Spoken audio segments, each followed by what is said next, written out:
compliment you right off the back. Normally, these chairs are bend-proof because of the width here. These are good, so thank you very much. Yeah, we're good on that. Okay, we'll go ahead and get started, even though it's a little early, but, yeah, go ahead.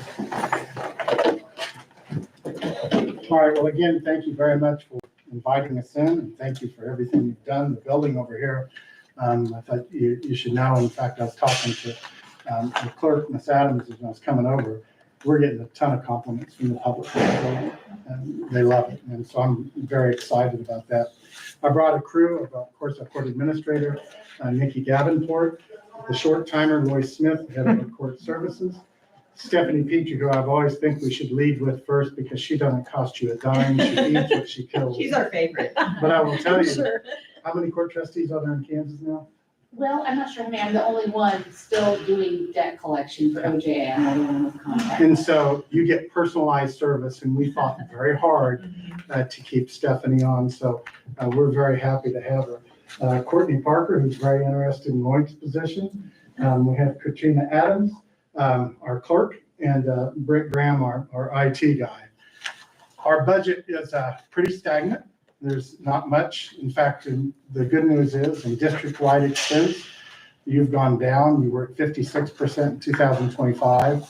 You're at 52% now in 2026. Some of the smaller counties have actually gone up in the district-wide expense. So the only change, really, folks, is what we've been talking to you now for 2 or 3 years, and that's the server, and we've hit the end of the road. Beginning in 2026, we're going to have the new server, and that cost for Geary County is, if we go with the X-Byte, which I think is what we're looking at, is that right? It would be $49,776, and this is what we've been kind of ringing the bell for 2 or 3 years. If you recall, we did that Band-Aid extension on a warranty. That runs out, I think, in December 31st of 2025 or 2026, one of the two this year. And so we're going to have to replace those servers. But other than that, I stand for questions. We've gone down actually $20,000, which is a little bit misleading because you folks are paying the utilities over in the Pinnell building now, which lowered our utilities. So our budget is basically probably the same as it was last year. No, I didn't have any questions that came out.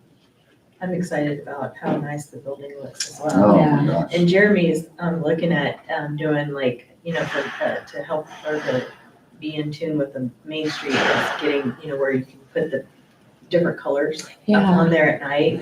So I wondered if excited they were about still that. going to talk about doing that. Well, it's a beautiful building. It is. And you guys have done it right. Well, I think lessons were learned back when the pigeons happened. Oh, yeah. It's been a minute. Yeah.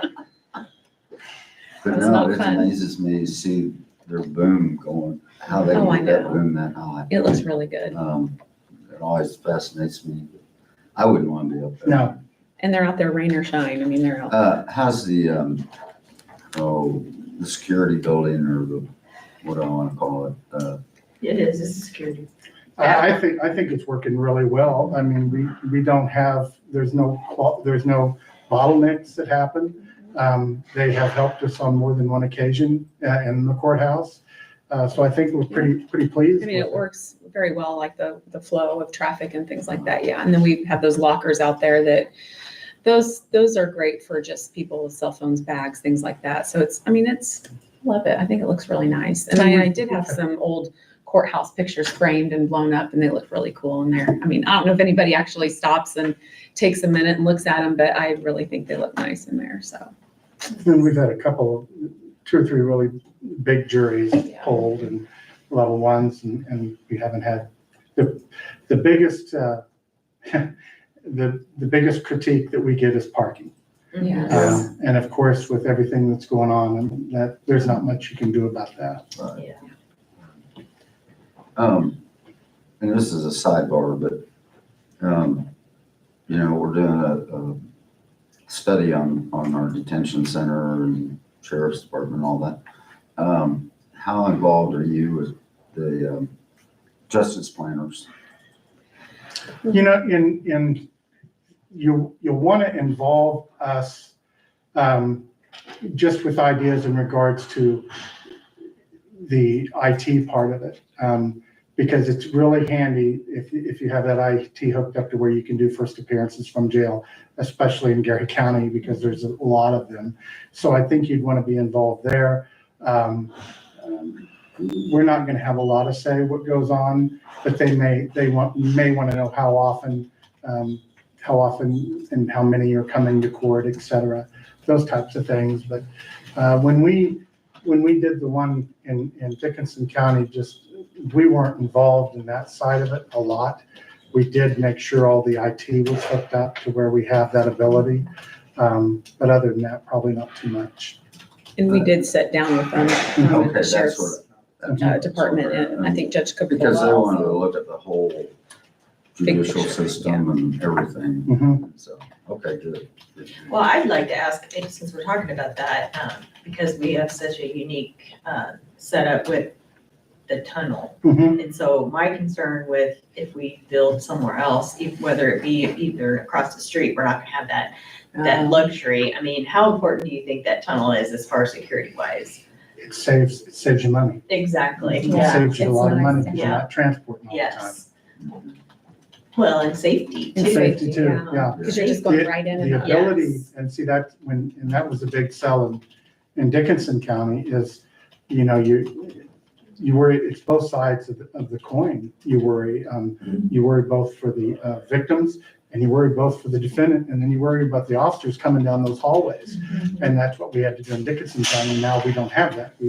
We have the secure in and out, so invaluable is what I would say. Yeah. Yeah, I feel that way too, and I think that's gonna be, because we're looking at whether it's feasible to build new or to repair or Mhm. at least keep some of what we have now, and so, but I think having that tunnel is huge. Yeah. Mhm. It That is. was, that I was agree. a smart idea when you did that. Mhm. Oh, yeah, I agree, I agree. I would 100% agree with you. Kathy, any questions? No, I don't. I think I do. The only last question I would have is, you said ours went down a little in the other counties. Is there a reason? Caseload. It's driven on the number of cases, and your cases in Geary County have ticked down. Dickinson's has ticked up. I think Marion's ticked up. I can tell you exactly what that is. Just give me- Is it partial to the mediation that you've, No, because these are cases that have been filed. okay, So last year you had a percentage share of Dickinson 28%. We did not change. We stayed at 28. Marion popped up 3%. So they went from 12% to 15%. And Morris County went from 4% to 5%. And Geary dropped from 56 to 52. Is there any, how do I say this? Has diversion played any role in that Could, for here? over here, if you're doing pretrial diversion or pre-filing diversion, that could take a number of cases that you might not even know about out of the system quickly, yeah. Our mediation is still doing very well. We've, Keith Henry, we've kind of recruited Keith in to do it, and he's still giving us very much a hometown discount compared to what people are charging in the other districts to the east. And we still have Judge Powers coming in and doing them, and the success rate is still, I'm guessing, somewhere in the 90% on settling them. So it's still been very advantageous to us. Sorry, I lied.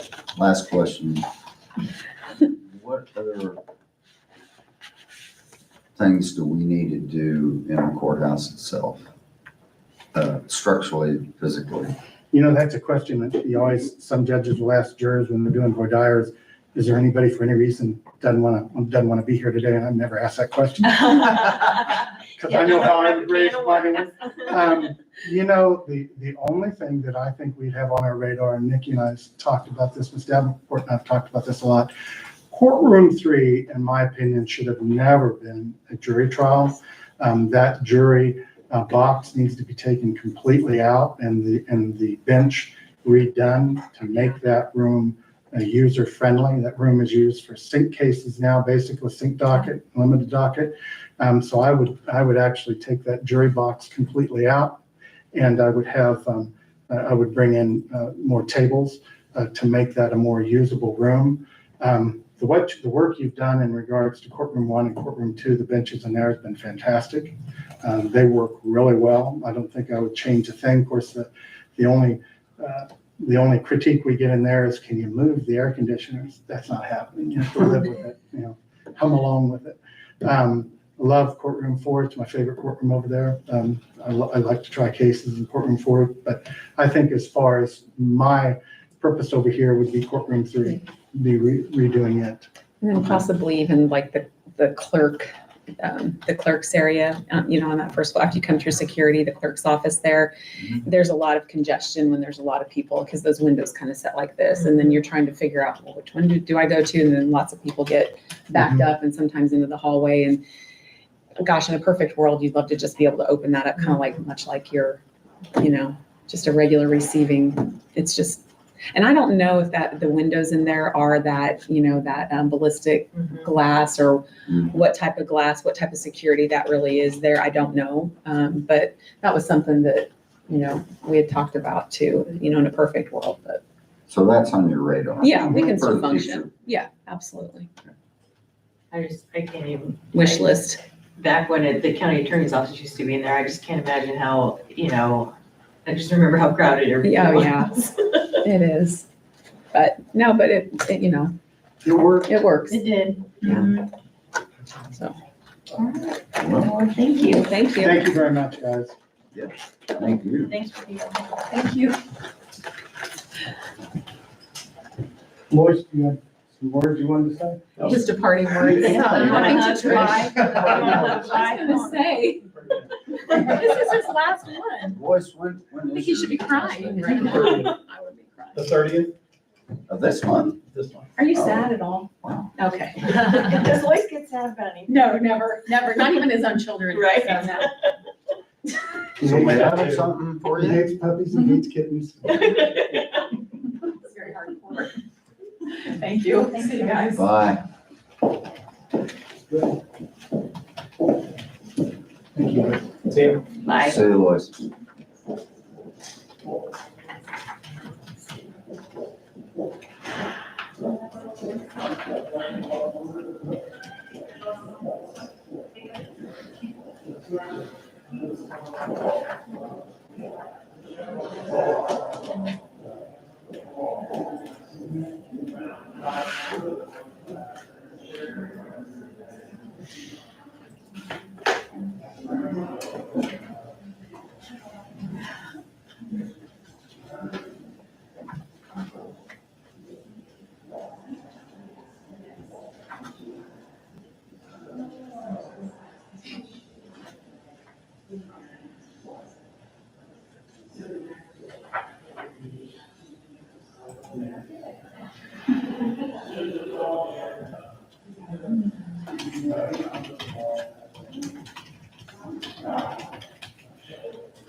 Keith, just FYI, they are out in the hallway, but if you're looking, I just was letting you know. No, I'm good.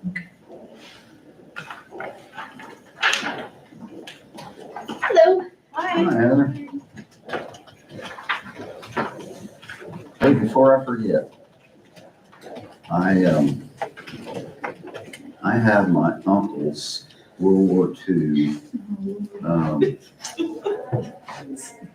It's a wool coat. Oh, okay. War in German. Uh-huh. And I didn't know whether it was any value to you. Is it just like your standard issue uniform, or is it like overcoat kind of situation. Well, I've got the overcoat and I wear it. It's probably not more.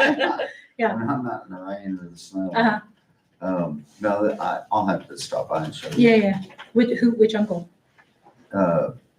Raymond Asher, Oh, okay. he was in the Battle of the Bulge. Yeah. Tank I mean, there's destroyer. certainly historic value to it. It's more of a question of, do we have room for one more World War II Yes, uniform, no, you know? that's why I'm Yeah. asking. But, But yeah, if you want to stop in sometime, we no, can. it's been cleaned up and Okay. I don't really have a use for it and I didn't know. You're not going to just wear a World War II uniform out and about? Wool and I do. But not, then maybe the Opera House might for Yeah. a future, Oh. if they that's don't an want it, idea. you know, Hadn't for some thought about costume, Yeah. or even the high school. You know, they might have something that. For that matter, we might need it for a costume. Well, yeah, I thought you would have thought that already, right? Well, I'll stop by and show you. Okay, yeah. Okay. It's really dependent on the size. True. You know, because a lot Yeah, of times you the never uniforms know. are so itty bitty. Yeah, And so then modern people, you know, yeah, they're like, can't do it, yeah. Yeah. Your backup's here. we take them everywhere with us. They're Yes. emotional support humans. Yep, personal cheering squad.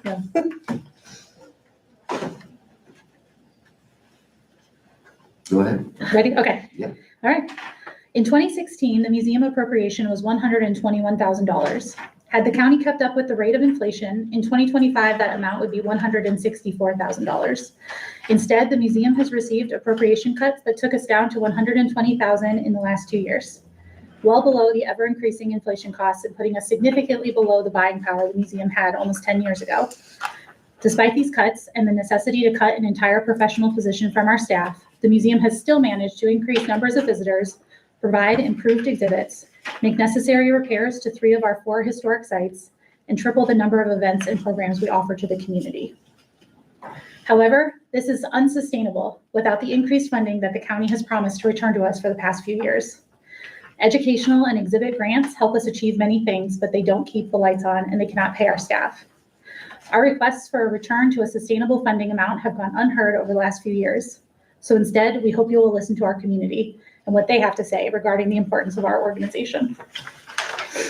To whom it may concern, the International Council of Museums says, a museum is a not-for-profit permanent institution in the service of society that researches, collects, conserves, interprets, and exhibits tangible and intangible heritage. Open to the public, accessible, and inclusive, museums foster diversity and sustainability. They operate and communicate ethically, professionally, and with the participation of communities, offering varied experiences for education, enjoyment, reflection, and knowledge sharing. Our Geary County Historical Society offers all of these elements, and it would not be possible without the leadership of Heather Hagedorn. She has in-depth knowledge of Kansas history and is a historical expert on a myriad of topics. As a member of the Black History Trail of Geary County, I have been impressed with her assisting us in our research, the creation of signs, and planning of events. Please consider increasing funds to the museum in order to bring others to our community. It is one of the sites that many from around Kansas would love to visit and learn more about Geary County. Melanie Laster, Project Director of Black History Trail of Geary County. As a former Register of Deeds for our county, I can justify the importance of the museum. The Register of Deeds does not have all the wealth of information as the museum has. It is not an understatement that much of the genealogy community goes to the museum for the bigger picture of their research. The cost of the preservation is dynamic for these records, as well as the staff salaries. I do understand that you will need to study other requests. However, please consider the importance of keeping history alive in Geary County. Diane Brostensky-Leonard, retired Register of Deeds.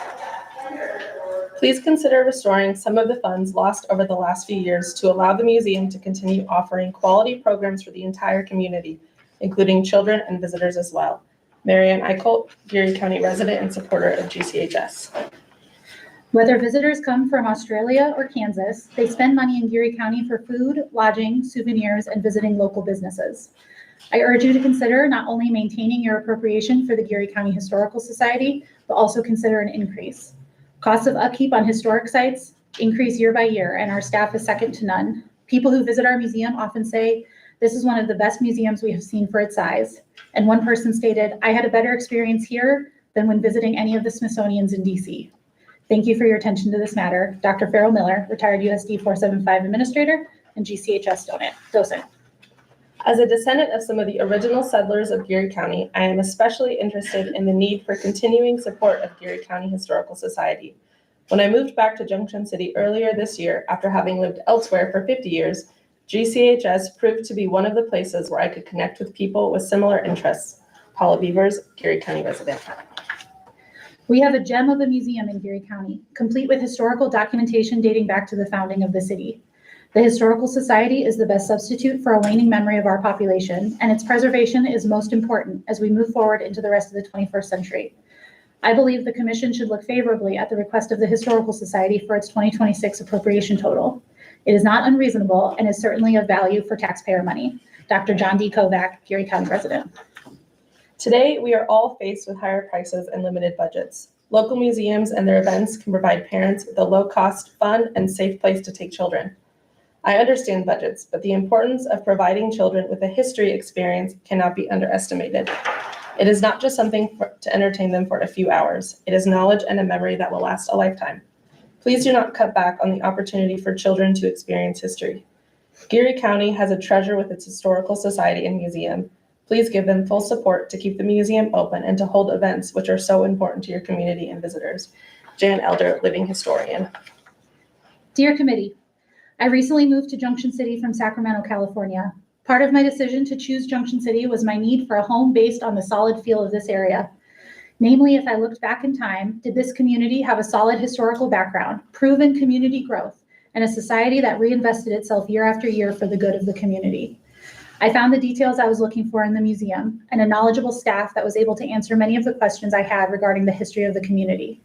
Had the museum not been open and or the staff not available to introduce me to the rich culture that is Junction City, Kansas, I might not have purchased my home and my car and may not have embraced the many volunteer efforts that I now support in this area.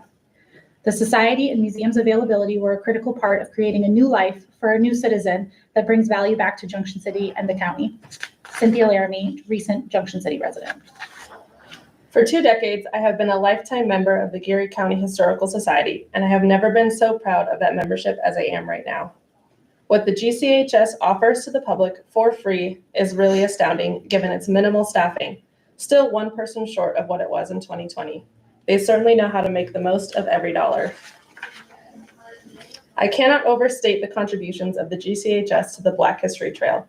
Because we could ensure historical professionalism, the trail has won 2 grants from Humanities Kansas and won a prestigious national award from the American Association of State and Local History. Even before the first 12 sites were dedicated, the trail was drawing out-of-town visitors, and the GCHS's new exhibit will only increase our county's attractiveness as a destination. Margaret Stewart, Prairie Heritage Treasurer, Black History Trail of Geary County Vice President. As a descendant of founding families in this county, I value preserving the unique history of this area and making it available to those living here and visitors from across the state and nation. I also want to add my perspective as a taxpayer. Every year, county property taxes have risen as a result of rising valuations and mill levies. In my view, it is unrealistic to expect the organization that preserves the history of our county to do its work amid rising costs without an increase in the county appropriation. Mary Kay Munson, lifelong Geary County resident and taxpayer. In closing, we would like to read a personal thank you that the museum recently received from a local family. Hello. Thank you so much for all the opportunities you offer. My family and I have enjoyed a myriad of experiences hosted by the Geary County Historical Society. We have made our own lemonade, dipped our own candles, hand-churned ice cream, and learned how to play croquet. My daughter learned about Kansas when we moved here. She continues to learn history, and with your help, she has learned that she loves history. She is very interested in learning as much as she can. Your staff and volunteers can't be beat. You all have such a friendly, welcoming demeanor. You have always enjoyed our conversations and all interactions. You all have a treasure trove of true gems. Thank you again for all your heart and support for the community. We could not have felt more welcomed, and we feel a genuine connection. Thank you, the Morgan family, Geary County residents. Those are just a portion of the letters that we received. So we do have copies of all of the letters in their entirety that Kim is going to hand out to you guys. But we appreciate you listening to us. I appreciate the work you do in the community. I think you do a great job. I would be remiss here.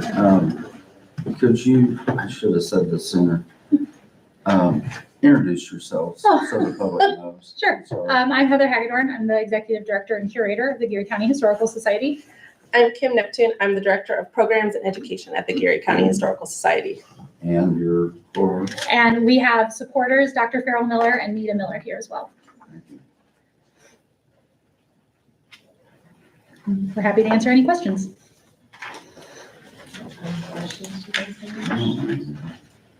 I think you Well, I laid it think out you do pretty a tremendous job with the museum and what you do in the community and the kids. I think that's awesome too. I think I told you that before, but I think that's neat. You, the STEM thing that you had and stuff. So that's awesome that you do all those things for the kids. I volunteer. I'm from Wakefield, so I volunteer at the Wakefield Museum, and I know it takes a lot of work to do. We have very few volunteers and stuff. We don't get any tax money though. I keep telling them they need to go after some because it is expensive to do the things you do with the museum, so. And it is important that we have our history here, and, and I have been doing some research, and while there are a lot of our communities our size, we're pretty, we give a lot more than most communities our size. Yeah. So, and I think we have more than, because of that, I think. Yes. But, and we have, people ask, why are we giving more to the Historical Society than we are our shelter? And that's a hard Sure. thing to answer. Yeah. So, just because if we, we don't necessarily increase this year, it's not because we don't think you're doing a good job. We just have a lot of hard, and I know that all three of us have been a lot of to support the fundraising efforts of just because of that, because we feel you do a great job. Yeah. And we have over $4 million worth of requests. Yeah, no, and we completely respect that. We just, Yeah. we need this commission to understand that electric bills, salary costs, as well. those we do our best to find grants to cover everything we Yes, can. you do a very good job. But grants to cover electric bills don't exist. And so, we're just slowly falling back behind a sustainable level for us to maintain. And so we just need this commission to understand that that's where we're at. And especially looking forward into the future where it appears that museums are being shuttered across the country, including Fort Riley museums. Will you all take any of those items? Will they be offered to you? They won't be offered to us. Aside from the fact that we're not a military organization, as it is, most of their collection was sent away when they did the big renovation the last couple of years, and it never came back. So the only thing that they have on grounds is what's on display, is my understanding. And so no, we will not be. It seemed like that they would give you some items just to have to represent Fort Riley. Yeah, we haven't had a conversation with them yet. I could find out that I'm wrong. I heard, I think some of them were just being disposed of. So, it might be items that. Yeah, we're not sure. I mean, all the news is, just coming out. Yeah, So, even unsure. That would seem like that'd be a neat idea to have some items from that museum they're not gonna do anything with them and. Yeah. So. Well, and some of them may have went to the McCormick Foundation in Chicago too.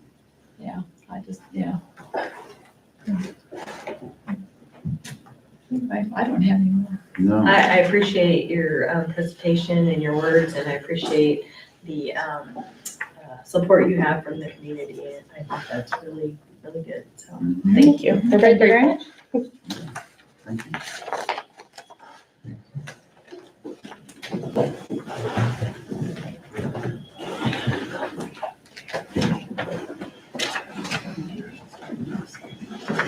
See if we don't.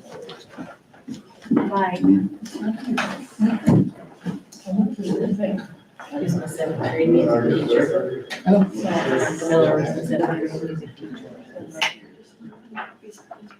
Okay, yeah, thank you.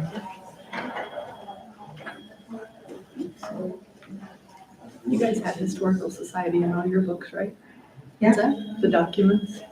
Yeah. Teresa was missing it, so I just wanted to make sure you guys weren't missing them. We had our. Okay.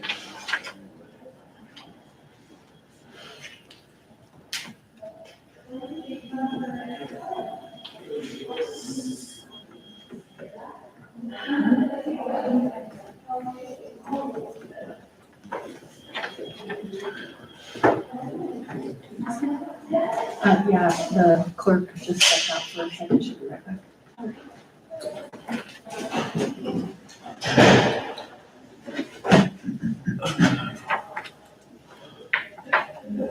Hi. Hello. Thanks for coming to the meeting the other night. Oh, I know, thank you for having it. I'm like, oh, yeah, I see what you're doing. Can't break away during the day, so. I know it's hard. Except for today. Yeah, today I will. Well, today's I'll important. make an exception. I'm asking for money.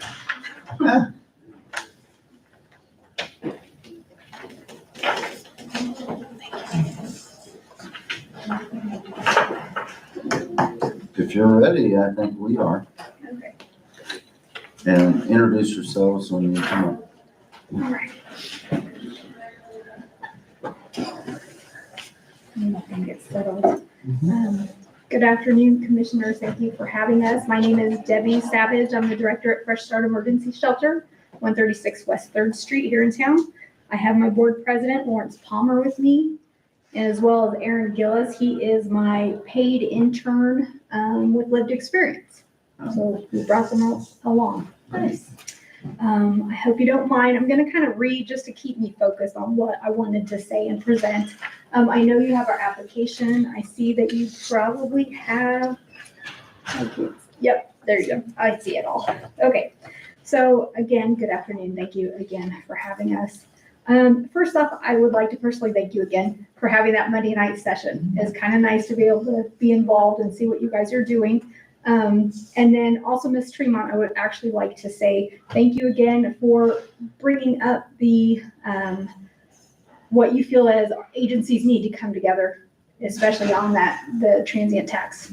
So I appreciate that because I'm all about building relationships, working together so no one's duplicating services or work for the community. So currently, Fresh Start is currently a fairly new board. We had the majority of our board members come on in 2023 and 2024, and we just added 2 more last month to our board. So it makes it currently 10 members. Our board members come from various capacities within the community. Most of them come actually from community corrections, I believe. Several are on the board of the Conza Prairie Community Health or the food pantry. So they have a lot of knowledge of just the community in general and working together. Some of them have a great working relationship for where they had worked. So that is going to be a benefit to Fresh Start moving forward with just making sure that we can be sustainable in the future. From our application that you guys have received, we are cutting costs when we can. So that our funds that we do have go to good use and to keep our doors open. So payroll, utility costs, property, and liability insurance are our biggest expenses. You've received our budget, our proposed, and kind of what we're currently working on. We've added Aaron's position as a paid internship, as I mentioned, with stipend for room and board. He is a certified peer mentor, so he works with people that have had, whether it's substance use. I want to say that correctly. Also, he has lived experience with being homeless. So he has a very good perspective when working with clients that we have that come in throughout the days, months, weeks. He helps us with our case management. He does more than just, providing that just that one-on-one service. We are all building a relationship with our clients, which is the biggest aspect of what the work that we do at Fresh Start. In May, we applied for the KHRC, so we saw that application, that particular shelter budget form that was on the screen just a second ago. That is a grant that is through the Kansas Housing Resource Corp, which is out of Topeka. It is HUD funds. But HUD actually, at the time that we submitted this application, it was not officially released by HUD. But KHRC said, we're going to still start accepting applications pending HUD releasing funds. So this is the portion of the application that we submitted for as emergency funding, emergency shelter, because there's multiple programs within that grant But we specifically want to open our shelter to 24/7 service again, not just a shelter. That grant specifically is 100% matching. As you see, it is a rather large dollar amount. When you apply for an ESG grant for the first time, you are allowed to use your building. So that is why we have asked for so much, because we don't want to waste the fact we're putting our building up as a match. So we want to use as much of that as possible. I'm not sure how familiar the county does matching funds or any of the grants that you guys have applied for yourselves, if there's matches involved. So this, if we do get this grant, this will allow us to open 24/7.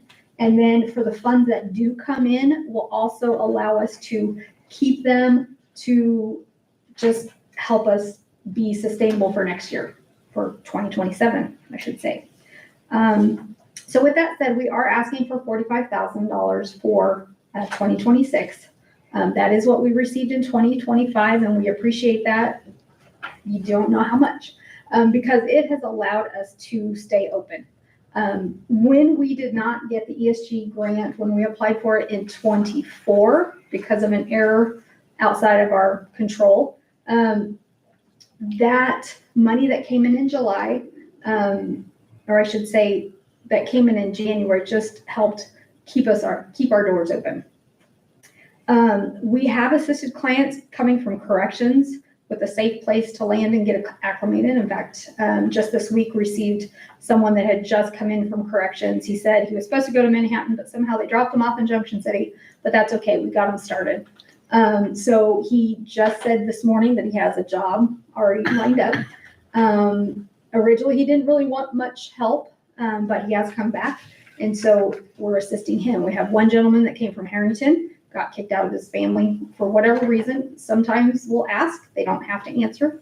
They don't want to, but we're building relationships with these people that are coming for services. We do offer additional resources and access to essential services. We have collaborating partners within the community. We work with Kanza and Pawnee. We work with DCF, Kansas Works. There is a large list. When we submit for our ESG, we have to turn in our collaborating partnership list. And there's a lot of different agencies that we call for help or direct these clients to get them what they need. So a lot of times, when you're homeless, a lot of times there are a lot of poor choices that are made. Either you leave your property in a place because you think it's safe, come back to it and it's gone, and that has all your IDs in it. So we'll assist them with getting their state ID, driver's license, birth certificates, social security cards. That may mean transporting them to Manhattan, because you usually can't do that over the phone because they don't know who you really are. So there's a lot of expenses that go into actual case management, whether it's the transportation or the cost of the IDs. But we are, no matter what we're doing, we're still trying to do the best we can to build that relationship. One of the things that we currently are working on, I am what's called SOAR certified, where I'm allowed to help those that are homeless apply for their Social Security benefits, whether it's SSI or it's disability assistance. Aaron's currently training for that as well as his other studies that he's doing. So what that has allowed me to do, we have one particular person who is very chronic homeless, but he has, from 2023, when I kind of first came on with Fresh Start, I know this gentleman. So he's been in and out of the shelter when we were open 24/7. When we were closed to day services, he would come for meals and whatever else he could do. We built enough of a relationship. He finally allowed me to sit down with him and appeal his denial of his benefits. And it took several times because it would trigger anger and frustration and all the things that he's dealt with. But we finally were able to submit his application for appeal, and it was approved. So now the next step for him is getting his housing. A lot of our clients do have mental health issues. It's hard for them to stay employed. It's hard for them to just stay housed, even in situations depending on their disability. But that is one thing that as we are trying to work with our other partnering agencies to get them the health or the mental health services that they need, stay on medication, stay focused with just moving forward. And so that is why I feel like a fresh start. Sorry.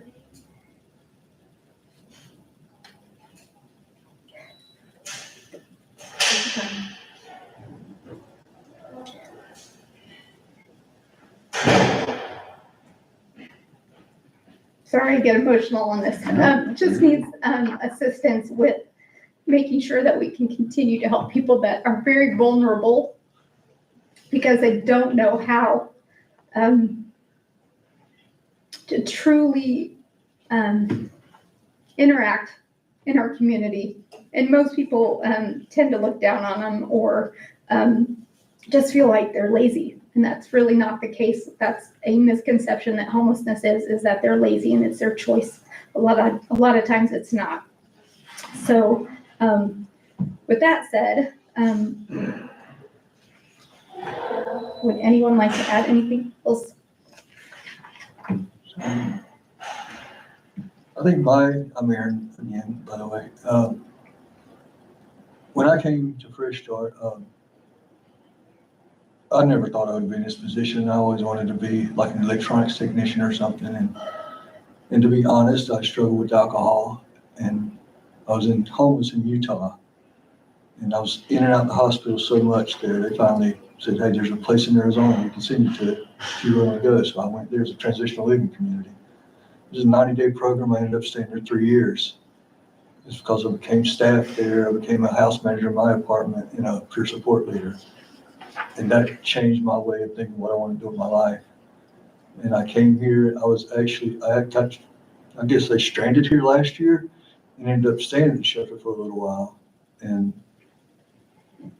over the summer, I got in contact with Dave to see how they were doing and named them this. And Michael I've been there and I've done that. I know how these guys and these women feel like when nobody cares about them. And I want them to feel like somebody does care. And I know the struggle. And, people call and say, hey, do you have a bed? And I have to tell them that we're not offering overnight. And I hate doing that. And like David said, I am a peer mentor and I love doing that. Just talking, I let the people know, hey, you just need to talk, come in, we'll go to my office, we'll talk. And that's what I like doing most, just talking and getting to know the people and building that trust. And yes, sometimes friendships. So with that, thank you. Thank you. Thank you. I love success stories. Can I add anything? Not at the moment. I don't have anything to add. I will say that our main goal right now is to be open. We've seen the temperature drops the past couple of years like we haven't seen in a long time. And in those times we've been able to be a warming shelter to get those folks out of the cold, to prevent any deaths or anything like that. But our ultimate goal is to not just be open, but be a place that the community can be proud of. I want to say, again, thanks to Debbie and Aaron for their work. They're in the trenches daily.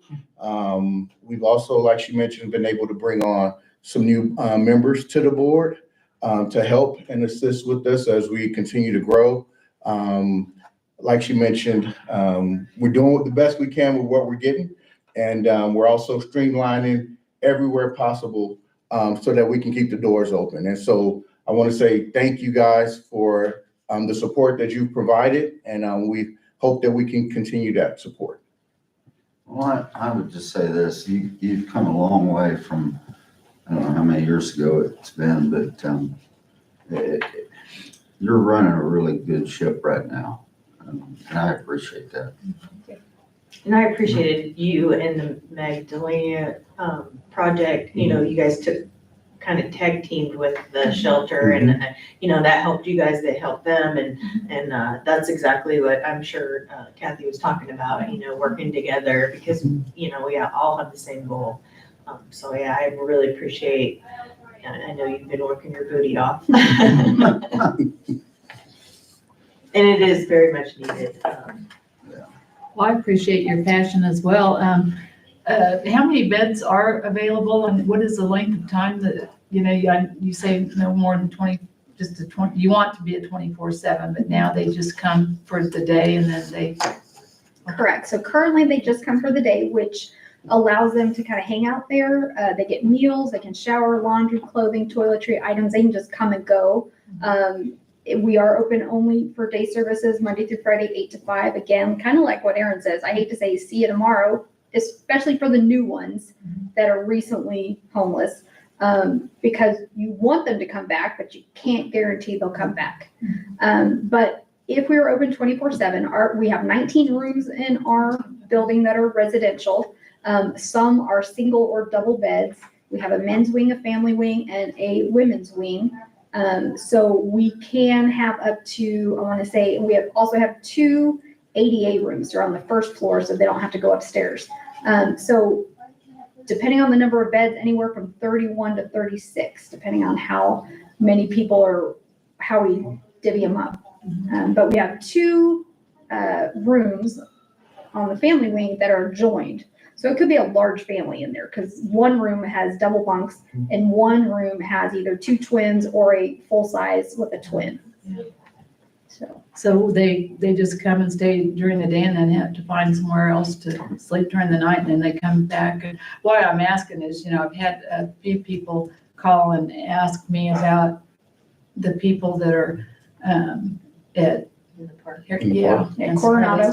Yeah, the one guy at Coronado. He's in there. And I just was wondering if that's what's happening because, that's too bad. And that's all the more reason why I understand you would want to be a 24/7 place. Right. So. Well, I don't think I answered it fully and I apologize for that. But, so as a day shelter, yes, we don't have overnight, but if we were overnight, so they would end up leaving like by 9 in the morning and come back about 5. So what that does, it allows staff for case management to have them come back for their appointments, but they're actively supposed to be seeking for employment if they can, or attend their appointments, whether it's medical, behavioral health, things like that. So they'll have Kind of like the way it was before. Exactly. So now that couple actually in Coronado, the city reached out to me and said, what can you do? So I went out and met them. She was actually at work, but I met him and spoke with him, told him where we were and what we provided. They said, oh, when she gets off work, we'll come. So they had lost their apartment, the motel. And so that was that concern I brought up on Monday. They lost their motel, and so that's why they parked there. Yeah, it's too bad. Were you asking like when they do, Kathy, were you asking when they do open up as 24/7, how long do you let people stay? Yes. Oh, Is that what you were asking? that is, they have up to 90 days. But again, they have to be following, the goals set for them by the case manager within reason, obviously, what they're capable of. I know the prior director had someone in a lot longer than that, but there was some discrepancy about trying to get his birth certificate because he was born out of country. And he was senior, so trying to find a place when you can't get a birth certificate, you need your IDs to be able to get housing and employment. He was actively trying, so. Yes, Yeah, I they can work see that. definitely. So and did you didn't mention like when you were gonna find out about the HUD grant or? It should be the end of July or beginning of August. So if you get that, will you will you guys? We have be kind able of to do that? set it to open date would be October. So the grant would be a 15-month grant, but we would open October to October or end of September is the plan. Well, And- just in time for the cold weather. Just in time for the cold weather, yes. And also for the people who are coming into the day program, depending on if they want to be relocated to maybe to the Missions in Salina or to Manhattan, we assist with that. We have volunteers that come in and will transport them to a place so that way if they want to be indoors at nighttime, they have that ability and stuff. So we do have volunteers, and we've recently added a volunteer coordinator that's going to be helping get volunteers to help and stuff. How So many volunteers do you have? Well, we have one group that has taken on our Hope Room, which is our clothing donations and toiletry room. So that's kind of right now, it's kind of it's a group. So right now I've had 3 ladies come from that group. And then I have some that require community service hours, so they come and go. But having a volunteer coordinator is going to be more proactive in calling on volunteers saying, hey, are you available? Hey, I have this project, things like that. So we're trying to get more I'd have professional. you come and talk to our pilot civic group that I belong to, that, we're always trying to find things to. Yeah, people ask me all the time about what can I volunteer? And really, I only send them down the food pantry. Well, one of the places But you I'll send them can, your way. you can also contact Nicole at United Way, True. because she has compiled that list of volunteer opportunities for organizations that said Nicole's yes. in pilot club, so I'll visit with her and Okay. see. Great. Awesome. Well, thank you. Thank you. Thank you, guys.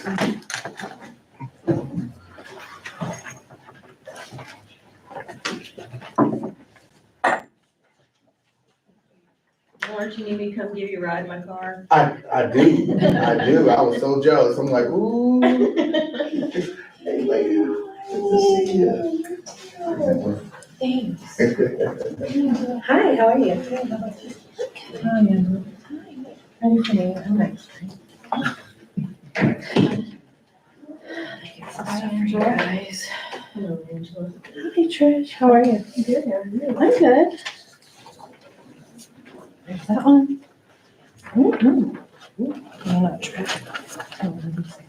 Sure. That writing is really good. That writing is really good. Yeah, you guys just, that's what I don't think. We got old people here. I'm sorry. Thanks, Trish. Hey, I'm one of them. I don't put my glasses on for that. Okay. Dude, I can barely read them with my glasses on. Very good. Are you ready for me now? Wait for Keith. He has- Oh, I didn't. Oh. Oh, He you only snuck went for out. Keith then. Well, your new little nephew sure is cute. That Levi blonde hair. Yeah, he does. That's what he has. He looks a lot like Levi. when I he was know. that age. I know. I'm like, oh my gosh, he's so squishy cute.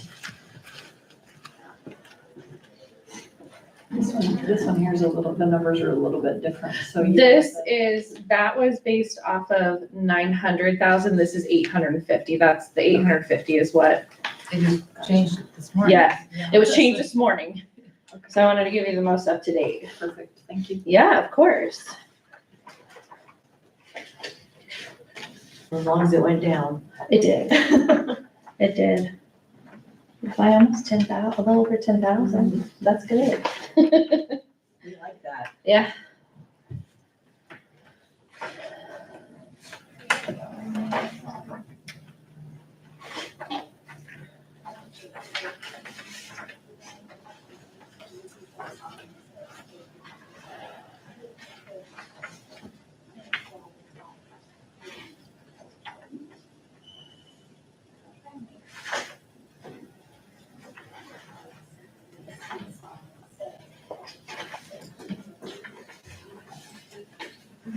Is your daughter getting all ready for dance camp yet? Or are they? Yes, so Abby made the J Steppers. Yeah, she did. And I she, can't believe she's old enough. I know. She has to be at rehearsal every morning at 6:30. Hey, I've That's- been there. done That's that. rough. That's rough. We used to live in Melford. Oh, We had to it's, drive there with all the yeah. critters on the Yeah. road.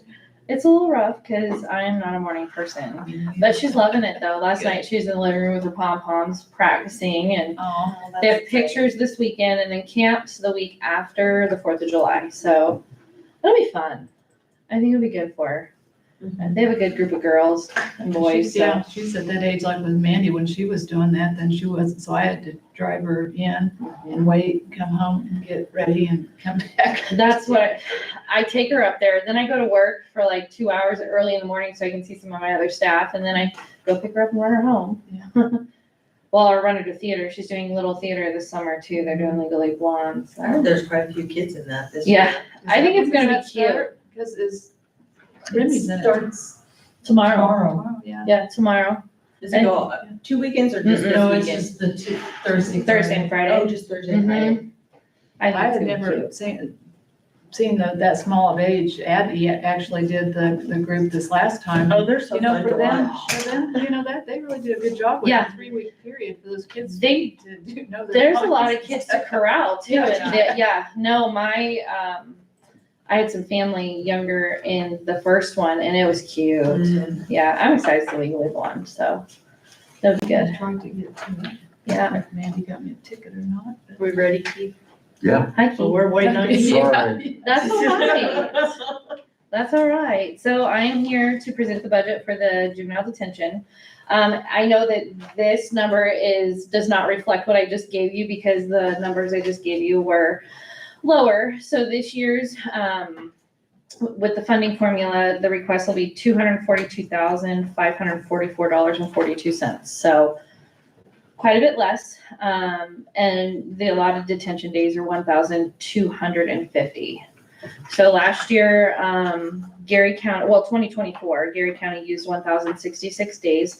So it was a decrease from the year before. So it is based on a 5-year rolling average. So at some point, it'll, start going down based on the numbers. Other counties have gone up. Geary County has gone down. This year, I'd say it's, you guys, as of halfway through the year, it'll probably be close to what it was in 2024, based on what we have so far. It went down a lot. Yeah. Geary County really went down. Which is good. It is. Yeah. It is good. Yeah, it is good. Great. Let's Well, and try. actually, the cry. judge said that the cases were down, so that's good. Yeah, and that's why, a lot of the cases, we still see a lot of sex crimes and, fentanyl, but that's really, we don't have kids coming in, due to the KDAI process that juvenile intake does. We don't see as many kids unless they're more substantial crimes. So, there was some changes in there you'll see the 2026 budget, and I apologize, initially you guys got the 2025, and I had emailed out the 2026. Really, we try to keep everything as close as we can, with the exception, insurance from 2024 to 2025 did go up, and of course this year it went up 3,000 more. So, and I think that's really across the board. Everything else is relatively close, or with the exception of secure care. We're hoping to, we're working with DCF, they have new funding stuff, so we're hoping that'll work out. Do you guys have any questions for me? How's the, schooling going? Good. It went good. Good. So we actually, Shelley is retiring this year, and I actually have hired a new educator. He's coming from KJCC though, so he has corrections experience. He actually lives in Manhattan and he wanted something closer. He's worked at KJCC for the last 7 or 8 years, I believe. So he has a good experience in this field. And so he starts with us July 14th. We're gonna get him onboarded and acclimated and do some building with the kids, because you have to build that rapport. It takes time, so. I know, how is the food thing going, you guys like that? We like it. We're changing over I at know. the jail. So. I know. So, it's still, If it's still working for you. it's still working. No, we do our own. Yeah, they do, they hire their own people to Mhm. cook. I have- Wasn't that what they were gonna do at the gym?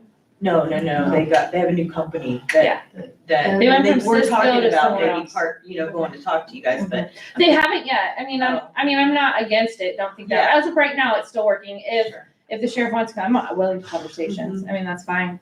So I know, and with Dan up there, I think Dan's a good addition to the sheriff's Oh, department. yeah, for sure. I love Dan. For sure. But yeah, food's still going good. DCF's happy with it. I don't want to say quality, but it's more home cooked, and that's what DCF kind of goes for these days. Mhm. Well, as long as it's working. Yeah, kids seem to like it, so I'll go with that. Angela, since I'm still wet behind the ears with this stuff. Yeah. And that, but when I was looking at your line item summaries, with the K Camp insurance, that's, that's quite a addition to your Yes. budget. Is there So in 2024, K Camp decided that they were no longer going to insure juvenile detention facilities. We were the only one they We were had. the only one, and they did not want to insure us because they felt that we were too big of a liability, even though we were a very little liability. So we had to go through a private insurance company instead of K Camp. That's where K Camp was the 50,000, and then in 2025 we got our new company. Mhm. Well, I know, and I'd really like for you guys to look around because Sure. you know, because you never brought that to the board. They never brought that to the board. He just did it. And so I think that they need to bid that out and try to be a competitive. Okay. Do RFPs. Yeah, because he just went and got his own and it was never brought to the board. So I think that they, you know, do an sure. RFP, you know, let it be competitive. No, that's fair. And, you know, and you I'll can take that show back them to that him. you guys haven't had any, No. any issues. Mm-mm. And, you know, that the last death, you know, that was a total. It was, it Yeah. had nothing, it was Yeah. a medication So there wasn't issue. any Yeah, issue there, so. Yeah, I mean, and- you should be, I mean, sending out for RFPs is so much better because you can always get the cheapest one. right, and So- even like our workman's comp, even though we still use K-Work, workman's comp is next to nothing for us even. So I will absolutely take that back to Sean, sure. Well, you know, it's a governing board and he should not be making those decisions by himself. Okay, yeah, I'll take it back to him, sure. Any other questions? I don't think so. Anything for me? I'm glad to see it's lower. Yeah, thank you. Yeah, I thought I'd bring a little good news to a Wednesday afternoon, right? So, Absolutely. yeah, and if you guys have any questions, you can always email me. Anything I'd be happy to answer. Or stop by. That's always good too. I like smiley faces. I get lonely in my little hidey hole. So, thanks guys. Thanks. Thanks, Yeah. Angela. Sherry? Introduce yourself. Sherry Childs, treasurer. Okay. Hello, commissioners. Hello. There's nothing special about my budget. I did cut it down about $2,800 this year, so I lowered the commodities.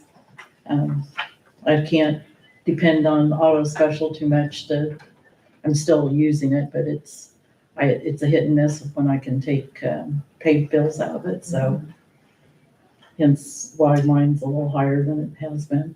Are they still working on that? I mean. Oh, they're- yeah, but you know, now we have to wait until another year Yeah. for it to go back, so. Well, I have talked to both Nate and Sean about it, so. Yeah. Reps, so. I think they're taking a different approach the next year is to, I don't know, I'm not even sure how I want to put it. Not asking for more money, but trying to change the wording of maybe a county service fee or a service fee instead of a facility fee. And so that might help, I don't know. Yeah, I mean, they preach about us, you know, lowering the property tax, but yet they're making us do a service that we have to pay property tax with, so. Right. Yeah. I mean, technically in the treasurer's office, and Kathy could probably, you know, say the same thing. Most of what works in there should be probably paid by auto special, Mm-hmm. and there's Yeah, five you're of them. doing the job for the state. Right. Yeah. So. There's 5 of us that are paid by auto special at the moment, so. They Well, do when they more. did that with in 2012 with the new system and saying they were gonna provide things and then backed out of that. Right. That put a big, Well, right, there's a modernization fee that they collect on, and they're not using it for what it's supposed to be for, but which is. the revenue department went after that saying that they didn't know where that was going either, and that hampered the bill this year, I'm sure, quite a bit. So, because we pay for our own equipment, and they were that was part of the modernization fee, it was supposed to keep the equipment up. Mhm. Any Thanks questions? for lowering it. Well, I tried, I don't know how well, I mean, in all honesty, it really depends on where I'm at with the auto special, because like right now, I can only, I mean, there's just enough in there to pay a month's salary for the people that are getting paid out of there, so I try to wait a little bit before I pay any bills out of it, so. Just depends on, and next year, if we're not heavily inundated with the military like we have been in the past. It's not gonna have as much money in it either. It's gonna be even lower. I'm sure he also utilizes her tech fund as much as she can. Oh, for sure. I mean, that's what pays for my printers and copies.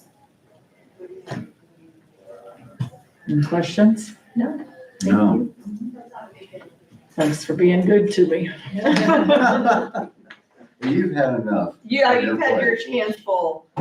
It's not any better. Oh, no. Darn Huh? I know, right? it. Well, Tammy, Gary's gonna go first Okay. with his,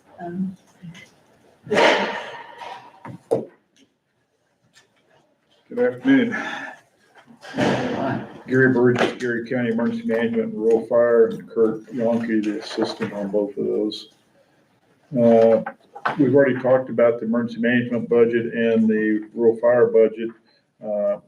This time is just going over the additional person that I'd like to hire as a planner position. We talked about it last year a little bit. We're resubmitting that to help out in the office, especially they can do the stuff like looking at the COOP plan, helping with the COOP plans, the hazard mitigation plans. We're doing that kind of stuff, which would free me up more for the grants and all that, because I'm just bouncing back and forth from everything.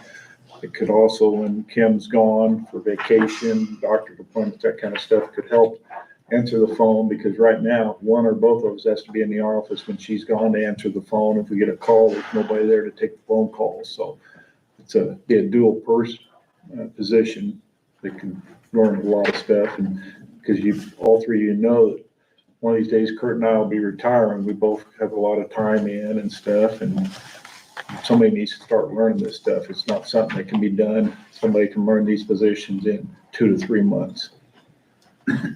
So open for any questions you might have. Tammy, I think, has some numbers on whether to do the budget and stuff, personnel. She would be a great 31 step C, is that right? 20 Yeah. on that back. I think you had your. Okay, it's in the I thought maybe request, it's yeah. something else. I was like, oh, then. This I know you full-time. said, what? Go ahead, I'm sorry. Full-time. To get a In full-time. the past, you kind of asked for a part-time. Right. I think this person would need to be a full-time. And they could also help when we have, burn season going on. If we start getting a lot of calls like on weekends, they could help out there. Or if it's major disaster, that'd be an extra person that could help run the day-to-day operation stuff. So When would you expect to have that person? when? When would that person? It'd be starting next year sometime. I don't have anybody in mind. Barton County has emergency management degree out at Barton. So does Kansas Wesleyan. So it could be somebody straight out of college that has an emergency management degree that would know a little bit about emergency So you management would have stuff. them in ahead of time, shadow the director until you're retiring. What if you don't retire, you two? I'm not gonna retire yet for a while. I I don't know know what you when. say there, but you're wanting this person in To start shadow, learning. that's paid until you guys retire, but. The other question is. I mean, you have a date is basically what I'm gonna No, ask. is no, You no. don't have a date. Neither one of you have a date. No. You just say a few years. Few years. What if you stay 5 or 6 years? You'll have a. And then you train that person and he wants you to leave That's what because he I was wants to be in charge and then he goes somewhere else.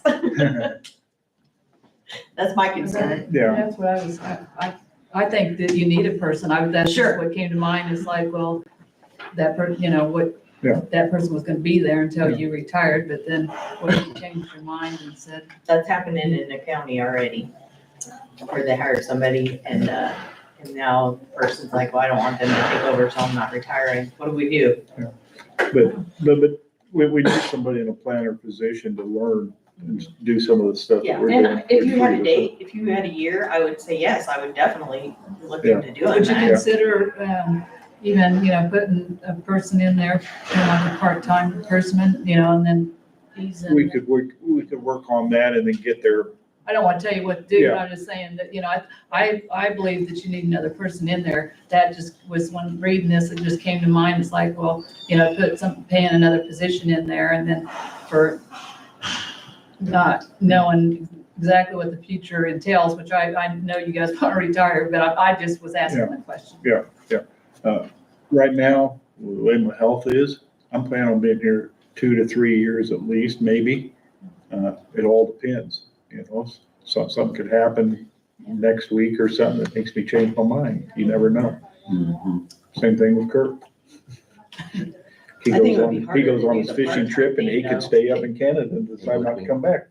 It would be hard to find somebody qualified to do part-time with the intent of going full-time later unless we do a college student. Or is somebody working on that just got out of K-State. Kind of like I thought they could shadow, but then if they you don't have fires or whatever every day. I know you're pretty busy, but you don't have, in the meantime, they could be sitting with Kim and learning her part and just kind of moving back and forth and then having it all under their belt by the time the time came. Right, I think our main thing is the emergency management side, because we've got enough captains and lieutenants to run the fire deal, but they could still learn that, and then if we need Well, help. You got a separate levy though for fire. Right. This would come under general. This is just out of the general fund, right? But if you have them shooting over into the fire side, you would have to allocate wages for that. Well, yeah, if they're 'Cause doing that's stuff kind- on that side, because you're Yeah. splitting that. But their main focus is gonna be emergency management. Sure. Yeah. Well, I'd like to see it closer to when you truly are gonna retire, because I do feel we need you. I mean, this isn't a job you can just wake up and go to. Having a degree would help a lot. You were on the job training. Mine was, yeah. Because we didn't have an emergency No, I manager. know, I know. It was Clarence Schultz, and he was retired military and didn't really understand the job, and then I took over and went from there. And we built it up good over the past No, I think you've done 17, a great 20 job. years. I do too. Okay. Well, thank you. Thanks.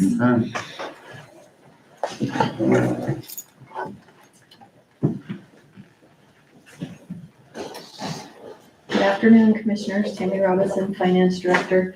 The first thing I do want to point out is we did leave an updated budget for the sheriff on your table. Yeah, how many times have you Updated. Well, he had As long come as it's going after, down. I'm good. after his presentation with you guys the other day, he went back through his numbers and he reached out and he just asked me to let you know that these were the changes that he felt like he could go ahead and make, and that is taking one deputy off of his roster. So that's what the difference is between his previous budget he presented to you and what you're seeing today, just so that you know that. Going on to the finance budget, personnel costs increased due to the proposed 4% and the 27th pay period. Previously, last year, it was discussed to consider budgeting an IT position. And because I had it on my list to follow up with you this year, I didn't want to just ignore it and not talk about it. So I'm just bringing it to the table for you to let me know if you're wanting me to proceed with that request or if you're wanting to hold off on it at this point in time. How's it going with everything? I mean, there was a time, that we thought that we needed one. How is it going now? Well, we've met with Next Tech and this was with the previous commission. And so they're suggesting that we have a director for all of our compliance because Next Tech won't do that for us. And so there's documentation that we have to do, this disaster plan that we're working on, those kinds of things. So it was their suggestion. They weren't wanting to leave us. They were going to continue doing the computer side of it and work with this director as far as, they wouldn't have all access to all the systems and everything and how it functions, but it was going to be like a compliance position at that point. So, I do think we do need a compliance. I think we should wait another year though, because of the extra pay period, $1 million on. But I do think that it is something we do need to look at, just because of the Yeah. dangers Yeah, we had talked about it before, that just even with the issues that we were having someone, Mhm. having to wait to get things fixed and everything else, it was, I think it's gotten better though, hasn't it, Teresa, or no? Yeah, we don't have. I was gonna say, I know we had problems, had some complaints. and I can before. usually get a hold of them as you can. and Trent or whoever's Because usually get, I was impressed that they were, the few things I we had. can just text his personal or his phone and he'll answer. Yeah. Yeah. And then, the guy that's been coming for, what's his name? Zach? Zach, no, not Zach, the guy that's been coming for the. Justin. Justin's been really helpful, I think. Answering those kind of questions Zach and walking left, us through there. right? Yeah, Yeah, Zach's he not there anymore. No, Justin, the one that's been, he's like one of the, I don't know what it is, like a program manager or whatever. He's the cybersecurity guy. Yeah. Yeah. And, we had at the Kansas Commissioner Conference, you heard that, I think she was sitting at your table, she just got information that they've been hacked. And so, I mean, that just scares the Yeah. Jesus out of Yeah, it is, definitely. I do feel like Next Tech is really on top of watching our and safeguarding our computers and the email. It doesn't mean that it still wouldn't necessarily happen, but I do feel like they have really strong support with that. And so I will mark it off to hold off until 2027 budget, and then I'll bring it back for I discussion. mean, that's just my thing, Yeah. I mean. I agree with Trish Yeah. that we probably should, if we're not having any big issues, that needs to be taken care of, So just explain to me why it'd fall under your department. I don't know that it necessarily would, but I was the one that we discussed it last year, and so I'm bringing it to you, not as a completely separate department, but just as a discussion point at this point, so. I don't know She's where kind it of been would taking the fall. lead on some of those things. Somebody needed to go to that Tech Fest to be up to date on stuff, and we don't have an administrator, so, And you can look at, creating a new department, you could do that. The thing about that is, again, you're going to really want to monitor costs and make sure that they're working with Next Tech and not against Next Tech, and I mean, there's just a lot of those things that we need to make sure, that Where room in would you there. house them? Remember we talked about it? Well, we talked about our machine room, because that's where the server, Right.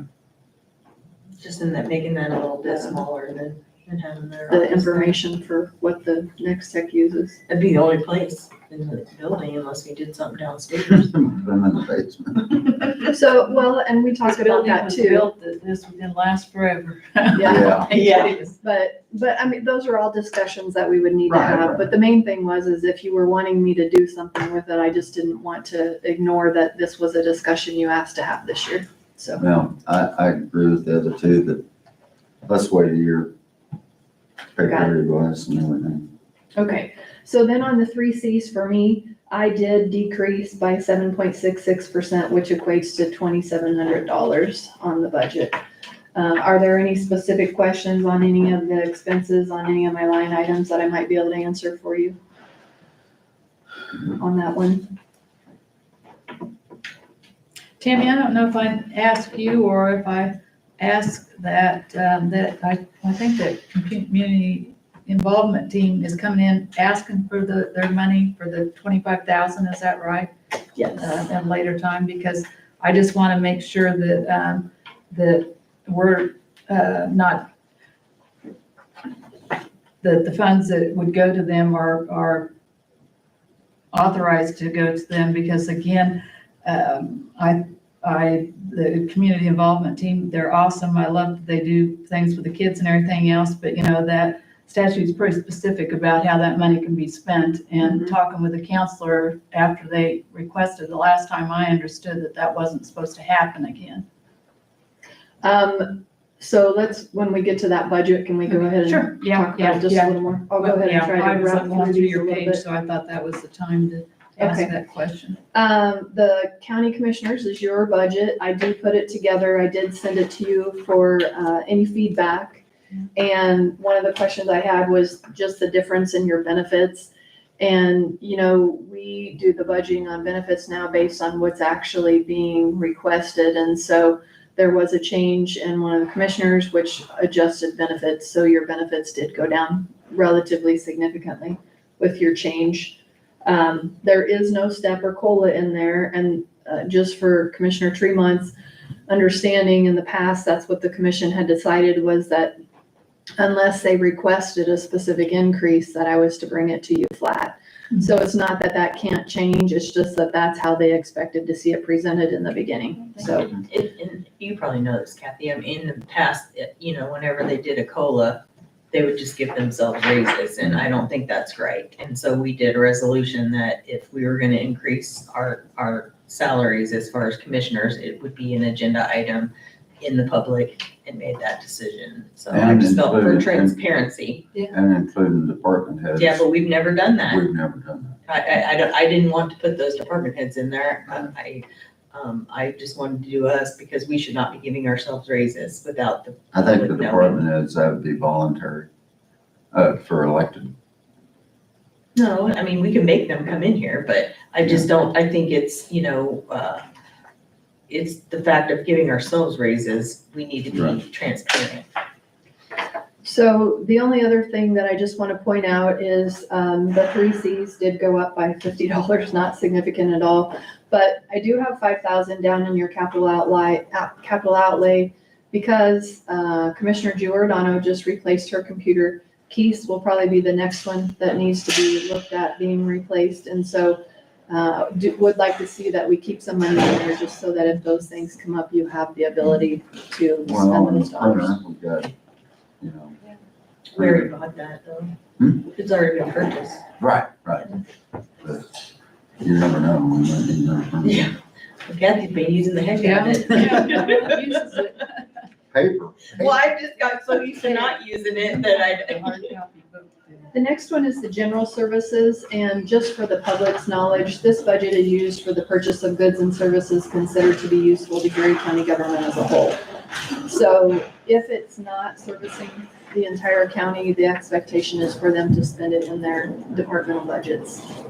So with this, the personnel line items, they reflect an estimate for separation of services and retiree insurance.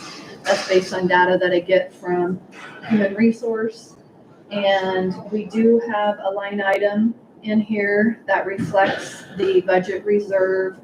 Right now, we have it in our policy to increase 250,000 a year until we get to 3 million. And once we get there, then the commission would review the policy information that I provide and determine whether that's a good amount to land on or whether you want to make adjustments at that time. Appropriations are in this line, the 3,900, based on what has been presented to you. There was a change this morning, so that will go down just a hair with the juvenile detention this afternoon. Indigent panel expenses are in here. The legal counsel contracts those costs, and so we estimated our costs and put that number in there on the 3670 line item. Off-panel costs are budgeted through the district court budget. And then in addition to the expenses I've already outlined, we also include in this department legal services. We do have a TIF with Dick Edwards, and some money does come from that, so we do budget an amount for that. Our auditor fees come from here, coroner, autopsies, transportation of the autopsy bodies, indigent costs, the tax sale costs, lease rental to PVC for the hospital bond, computer software contracts, publications. We have the KAC and the NACO dues that go through here, janitorial service, property and liability insurance. I got a letter from KCAM today, and they're estimating a 15% increase. And then we have our phone and utility costs, as well as copier paper and other office supplies that come from this department budget. Tammy, is it possible to get a list of those that fall under the appropriation? I always need to keep those two You'll separate. get it. So once we do all of these presentations, that's one of the first things that I provide you as a document, and it'll give you the history of what they received Okay, and what okay, they're thanks, asking. yeah, that'd be good. Okay. The next one that I have is debt service.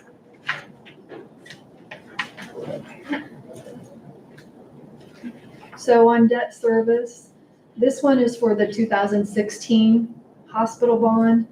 As we've discussed, sales tax is what we're primarily using to pay this. We do have some CD investments through this fund, so we are receiving some interest income there. We're not levying anything in this fund anymore. And we do have some GO bond reserve down there at the bottom, which whatever the sales tax doesn't cover, we're pulling from those dollars. We haven't had to do that, though, right? Or Very small amounts. very small. Yeah, the sales tax is carrying tremendous amount of the debt, so. Are there any questions on the debt service? And just as a reminder, Eagle Ridge, we do have the 2017 bond. That's a special assessment, and so that's paid out of Fund 88. And we also have sewer bond, and that's also special assessment, so that's paid from 785. So they're not within this fund. The only one that's in here is just the 2016.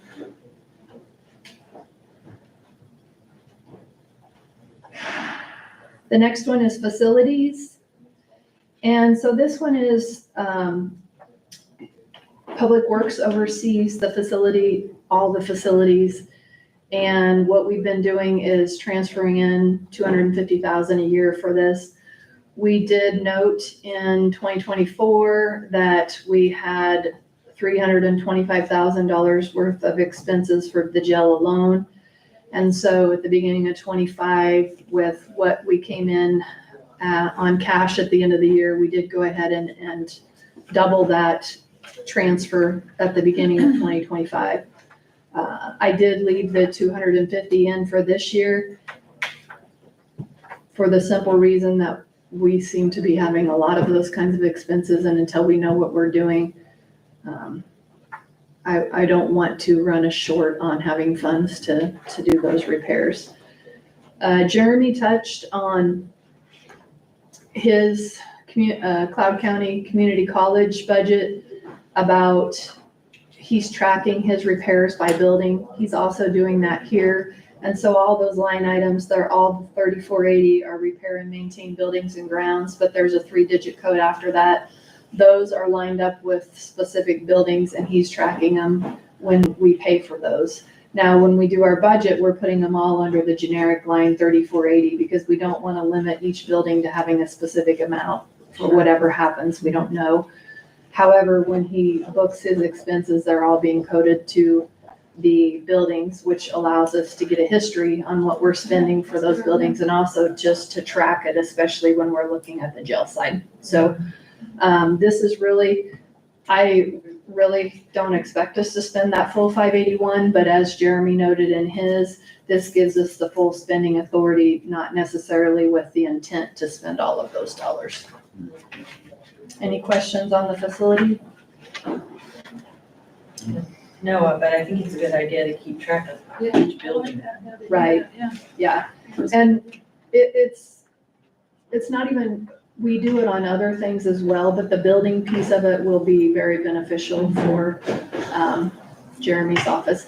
The project codes, the other thing that's really important about them is if you're crossing years on a project, say you have a 3-year project, like maybe the courthouse might turn into 3 years, we could put a project code on that, and by having that project code on it, we could pull that in our financials, and we'd be able to pull all 3 years of all the expenses we spent real easily. And so it has some really good benefits to it. Also, the sheriff is looking at breaking out his different areas within his fund. So for instance, on the jail side, we can add that project code, and he can have just the expenses for the jail, and he'll know what he's spending. And he can also pull his admin people and help them or get them to assist with the budgets and be more accountable for their sections that they're in charge of. So that's something we're looking at for our 27 budget on the sheriff's side as well. Economic development, this one is also appropriation driven, so that transfer from the general fund is to be able to cover what was requested based on the cash that we expect to have at the beginning of '26. In the past, we've left just a little bit in for other projects should something come in.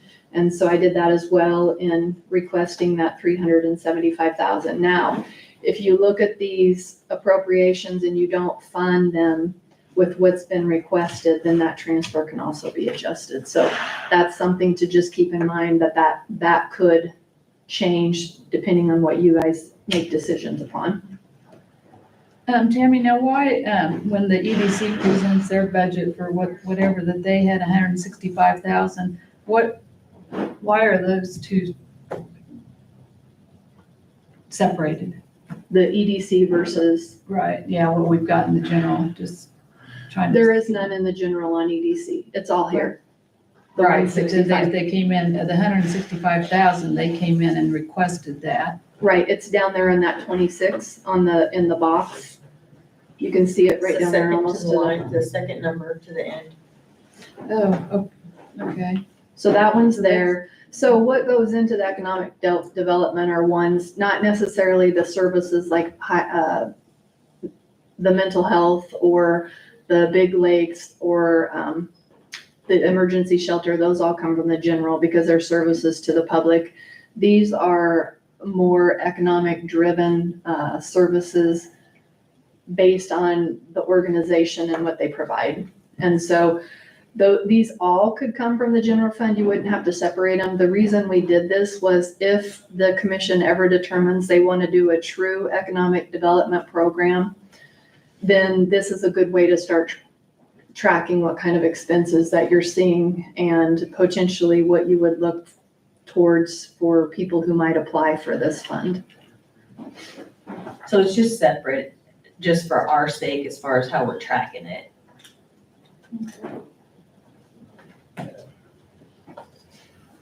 Thanks, I was just, when I saw that, Yeah. I was like. No, I know, I was very confused when we first did it. Yeah. Okay. The next one is special alcohol, and this is the one that you're talking about. So on this one, you can see I have the 25,000 in there that Community Involvement Camp has requested. They're going to come and speak to you yet today on this. And you're not making any decisions today, so if there's specific questions that you want answered, you can ask them today about those and then have them come back and answer those questions. There's nothing set in stone on I didn't how know if there was any other, or maybe we could look for somewhere else that, you hate to come up with it from somewhere else because that's a good,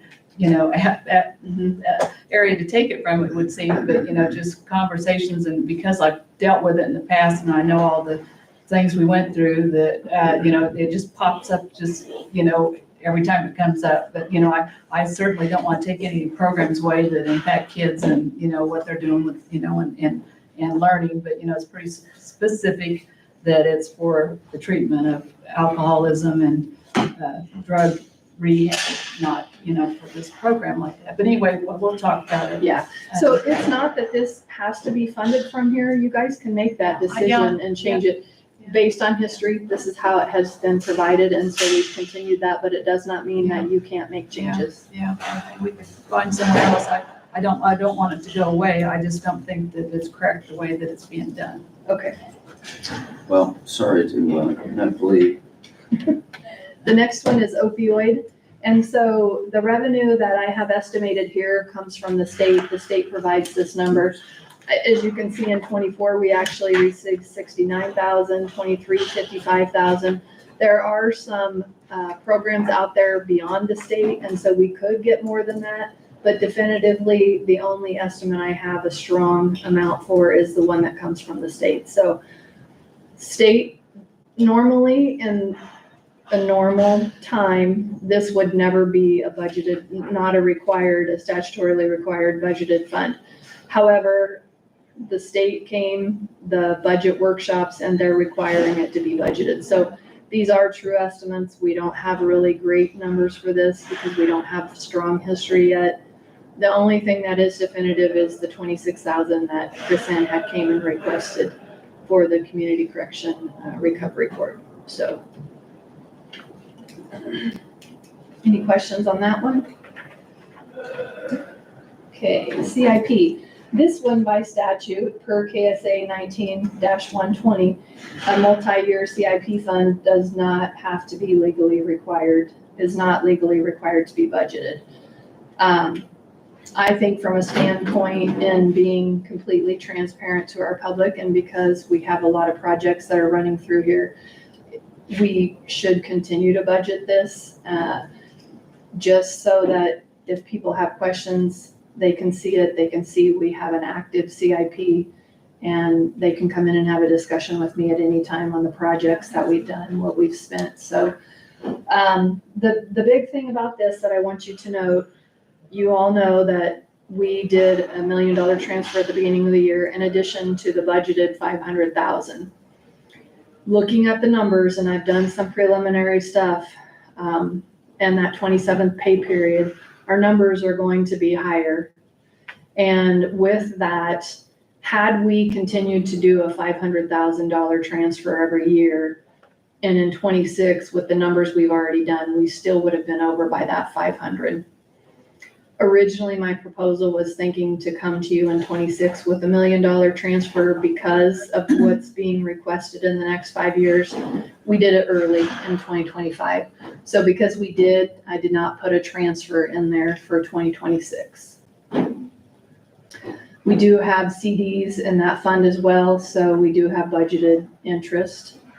And the capital projects, again, not to try to limit us to any specific line item, it's just under a capital projects line item that gives us the full budget authority, not the intent to spend it all. Any questions on the capital improvements? Okay, the last one, special bridge. This one also is not legally required to be budgeted per KSA 68-590. However, again, for transparency, because we do transfer tax dollars from the general fund in here, I do think it's good practice to provide this information to the public so that they can see it. I worked with Jeremy, and he actually on the bottom of this sheet gave us some information on projects that we're looking at working on, and that's just for your information so you know what we're doing. One of the things we're looking at in his department, which it could still be a few years out because there's a lot of other things we're working on and they're working on. But what we would really like to do at some point on our website is to create an interactive site that shows these kinds of projects so that you can click on them, you can see the dollars that we spent on them, when the project started, when the project completed, those kinds of things. So those are things that we're looking into the horizon to be able to do. But right now, this is what we have. So. Any questions on any of that? And then just, to reiterate, this is all information for you right now. Nobody's making decisions. And so when we get all the numbers gathered and you see the impact, then that's where you're going to start breaking down and determining what adjustments you would like to see. We can have other department heads, whoever you need to come back and talk about things, discuss things, make adjustments, those kinds of things. But right now, it's just, I know it's a lot of information that's being thrown at you. The easy part. All right, thank you.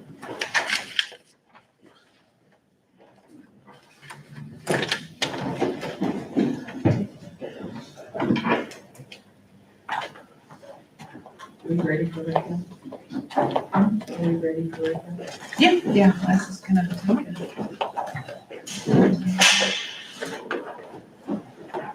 So I wasn't sure how this worked. I have a copy of it. And do I need to do like normal where I introduce myself? Okay. Raquel Cinco, CDC director. I'm a little nervous because it's my first time doing this. But so I have our budget for 2026 preliminary, I think, right? And so I don't know exactly what my talking points, Tammy, are supposed to be. So I do, like I said, I have a copy of it. I do have it on my computer. I brought it in case, do I email it or? Tammy's do I- got it up there already. Oh, there you go. So yeah, we, this is, I don't know, how exactly this works 100% yet, but, I know we are expecting a lower, transient guest tax Just income. because of the history of, Tammy touched on that. Okay, And do you think it possibly could be because of all those exits that were? personally, yes, that's what I do too. think. I just wanted to. I do think that. I kind of kicked around the idea with Tammy about it. 2026 is FIFA is coming. The World Cup is coming to Kansas City. And because of that, they are telling people that are as far out and a little further than we are to expect an impact. Yes. So they're saying, 2.5 hours, 3 hours out, which would be us, of course. Just sat in, there's been a lot of talks about how rural areas could take advantage, I don't know, of the crazy hustle and bustle that's gonna be in Kansas City and offer tourism, bus tours or whatnot to come out this way. So that's something that I really am gonna try to jump on and market. I mean, they were talking about it at tourism conference last year even. It seems so long ago, like when they were talking about it last year, it's like, oh yeah, in 2026 and, so because of that, I am hoping that we will actually have a higher transient guest tax than predicted. But again, if I had a little magic 8 ball or whatever, then we would know. So, Well, it's always good to have more than we. right, than be budget in the for. hole, right? Yes. Yeah. So, I'm not real sure what I'm supposed to present on Well, besides. and basically what, it's self-explanatory. Uh-huh. So I do see you have an extra, position. Are you wanting to add? So that position was kicked around, when we had Rick working because him and I had a couple conversations about potentially him going back to like a consulting position, if you will. And obviously that's not going to be the case anymore. So I don't know if we can roll some of those dollars into potential overtime for, I'm still kind of trying to get my bearings on how an hourly employee, if like, say for example, Mandy, she filled in a lot while in between marketing people, right? We didn't have a whole lot of budget left to our overtime. I know there was some flex there with, okay, well, we're not paying that marketing position or whatnot. So ideally, yes, we would have a fourth position for, as, I don't know what the acronym is, IST, yes. But if we could encompass that into the staff that we already have, perhaps we don't need that fourth position after all, since who we were trying to accommodate is not here anymore. So does that answer that? Yes. And this is for Krista too. So to make it easier for me, because we have so many budgets, what I would have, and we can give you an example of it, the Please. memo, where it'll just say like, okay, this is what I want to change in this, to put in the thing. Because it's so much easier for me to go back instead of having to dig through every single line of yours. So I know exactly what the changes, and I know you've not done this, so I'm not criticizing, it just makes it easier when I go back. Sure. Because we have so many to look at, so, in here, because I criticize away because I don't. No, I mean, I'm just saying, just because we have so many, you saw, Right. it, just even, Tammy would give us like 5 of them, 6 of them. And so just so I can see what the each, changes for each department. Okay. So like you would put on your memo, I would like to add this extra position, or if you changed anything in any of your 3Cs and, or if you were gonna add more overtime that you expect more overtime, Right. those kind of things. Okay, So, but definitely, I mean, sitting down and talking, with, Tammy and going over that. Sure. You know, I'm sure she'd not have an issue with helping you out. So you're saying that you probably won't, you're gonna leave this fourth person on here, but you're probably not gonna fill that position? Is that what you're planning? it's hard to say. Like, if I had to make that decision right now, I would say no, just because Adam's so fresh and new in the position.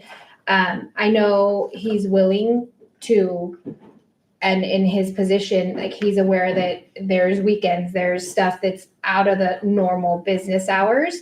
But then again, like right now, I think budgeted overtime is $1,000, which is gonna go like that if there is overtime. So I don't know, Kathy, I couldn't Well, you tell might you. wanna sit down with Tammy about that, because if that's all you have budgeted, that's all you have budgeted. Right. You know, you know, right now, I would say take that out, take that position That out. fourth position. Well, these are because- actual numbers that you're using for the 24 salaries, right? Is that, You mean the 26? no, Oh, well, just for look, yeah, the four I was just salaries. Yes. looking where, if you're, looking to see where you raise and how much, are they actual numbers? It says actual, but is that? 2024 is or actual, Okay, 2025 is an so estimate. that was actual numbers with 3 positions. Right. Okay. Yep. Okay. So yeah, and maybe sit down with Tammy again and talk about that, because we budget for a reason. And so, you know, we need to know exactly what we're planning, and if it looks like we're gonna run out of overtime, we need to regroup, Right, so. right. And, you know, I mean, a lot of times I think because most of those positions are flex positions. Right. And so, you know, I don't know. I just think that needs to be a conversation. Yeah, absolutely. So, I agree. so yeah. You'll have this under your belt. Yeah, I know. Yeah, I'll be an expert at it and know, yeah. I Next year, seriously, you're gonna do it with your eyes closed. I seriously was like, oh my gosh, like super nervous about it, you know, but then I'll be fine after a couple drinks tonight. Yeah, so let's Okay. just do that, and then. Okay. And you can always come back to us, or Tammy can just submit what. Okay. You know, and if we have any questions, we can reach out to you. Yep, absolutely. Okay, thank you. Thanks. Thanks, Kim. I'm upstairs. Yes.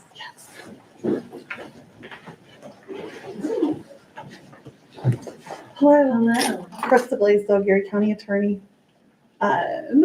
No significant changes for 2026, pretty consistent. You'll see staffing obviously the same, we are full staffed. One of the changes, and so it doesn't necessarily budget impact, but we had been under contract with Mike Hinkin for our traffic and fishing game docket. Since I am now full staffed, we're going to reorganize at the first of the year, and so that contract will end with him. That was $30,000 contract. So that contract will end, and we'll actually bring one of our part-time attorneys full-time. And so it'll be brought back in-house with that. So that's why there's not a major budgetary impact, because ultimately there'll be a transition to a full-time employee with that. And so that's the really significant change. Some of the numbers were adjusted just to reflect the prior year's spending. It's getting kind of used to all of these sub-budgets. Things are still being put in categories a little differently. And so just kind of getting that ironed out as far as the spending is still within the prior year's budget and those things, no significant changes in costs, but just allocating in the appropriate line items, if you will, where things are being spent. We have had a hefty trial season for the last 2 years.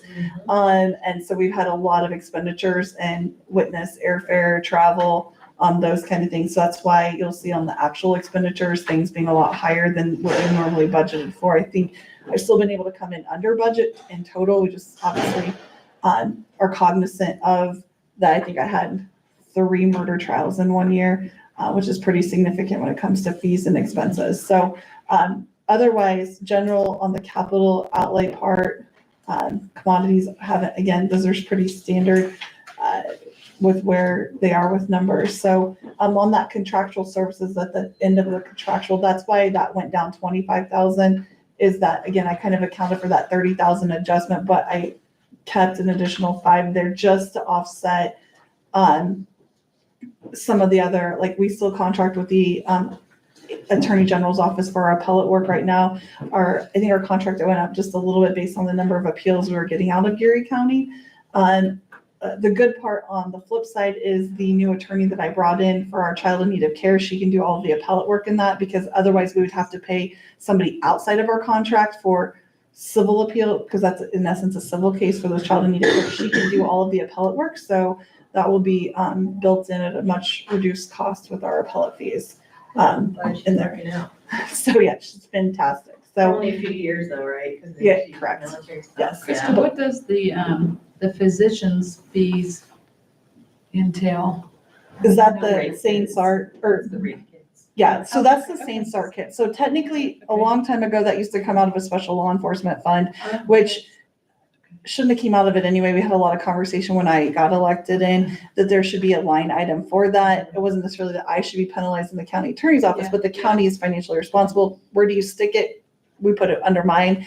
And so that's why I adjusted. It's not hit that 15,000 that we budgeted for in the previous couple years. So I went ahead and made a recommendation to adjust that down a little bit on behalf of the county. Again, I don't spend that money. It's not, I kind of like, it's in my budget, but I don't factor that into my spending. And so I just, like I said, based on its historical performance, one year I think it got close to that in 23. But otherwise it hasn't. And so I'll defer if you guys want to adjust that, but I was making the recommendation that we adjust it down a little bit to reflect what we've seen coming in with that. I think all of our IT contracts, again, I'm under the same contracts with the county, because we have added those workstations. That's why I adjusted that up a little bit, because we'll reflect in there. And then as we transition, hopefully, having done a lot of this disaster planning meetings and stuff, that transition and looking at potentially, going into docking stations, going into laptops. So contracting for laptops now with our attorneys versus the surfaces, those kind of things as we add new staff in, it's just kind of been some of that. So that's why I put a little extra in there, was if we have to adjust our equipment.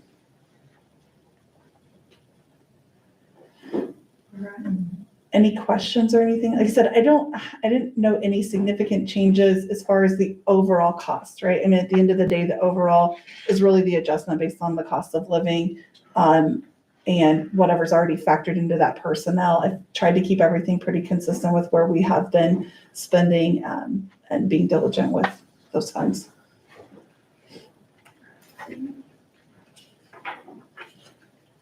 And the only thing I would say to keep in your consideration, and Jeremy knows this has been I'm going to be the squeaky wheel on this. The Pinnell building doors are awful. They are awful. Interstate Glass is out there 2, 3, 4 times a month. Like they did that bid. The doors are awful. The Washington Street and 8th Street doors are horrible. And so if there's some way to put that into, and I know Jeremy and I've had some conversations about, like, he's got a lot of doors on a lot of buildings that have problems. But I mean, like they don't shut, they don't latch. If they shut, sometimes they don't even latch on the security part. That here for the longest time. Yeah. And the Interstate Glass, I think, worked on them. And so it's been a constant. Who's trying to fix them? Yeah. I know they went out to bid on the one door with Interstate Glass, and then they had them work on it. And I thought that, I was hoping that the bid was for replacement, but that was not. How much would it cost to replace, do you know? I feel like Jeremy said $8,000 a door. That's the number he threw in an email, whether it was just the nature of the email, whether it was just the nature of the email, or that I'm not going to hold him to those numbers. Yeah. But it basically, hey, we've got a lot of doors, and I respect that and I understand that. I feel like I've done everything but come to the commission. Yeah. And since I'm already here with this and we're talking about money and numbers, it's not just my office that's saying, hey, this is a safety concern. It's court services. It's, everybody's like, hey, these doors aren't locking and shutting. And those kind of things. And it's not the electronic system.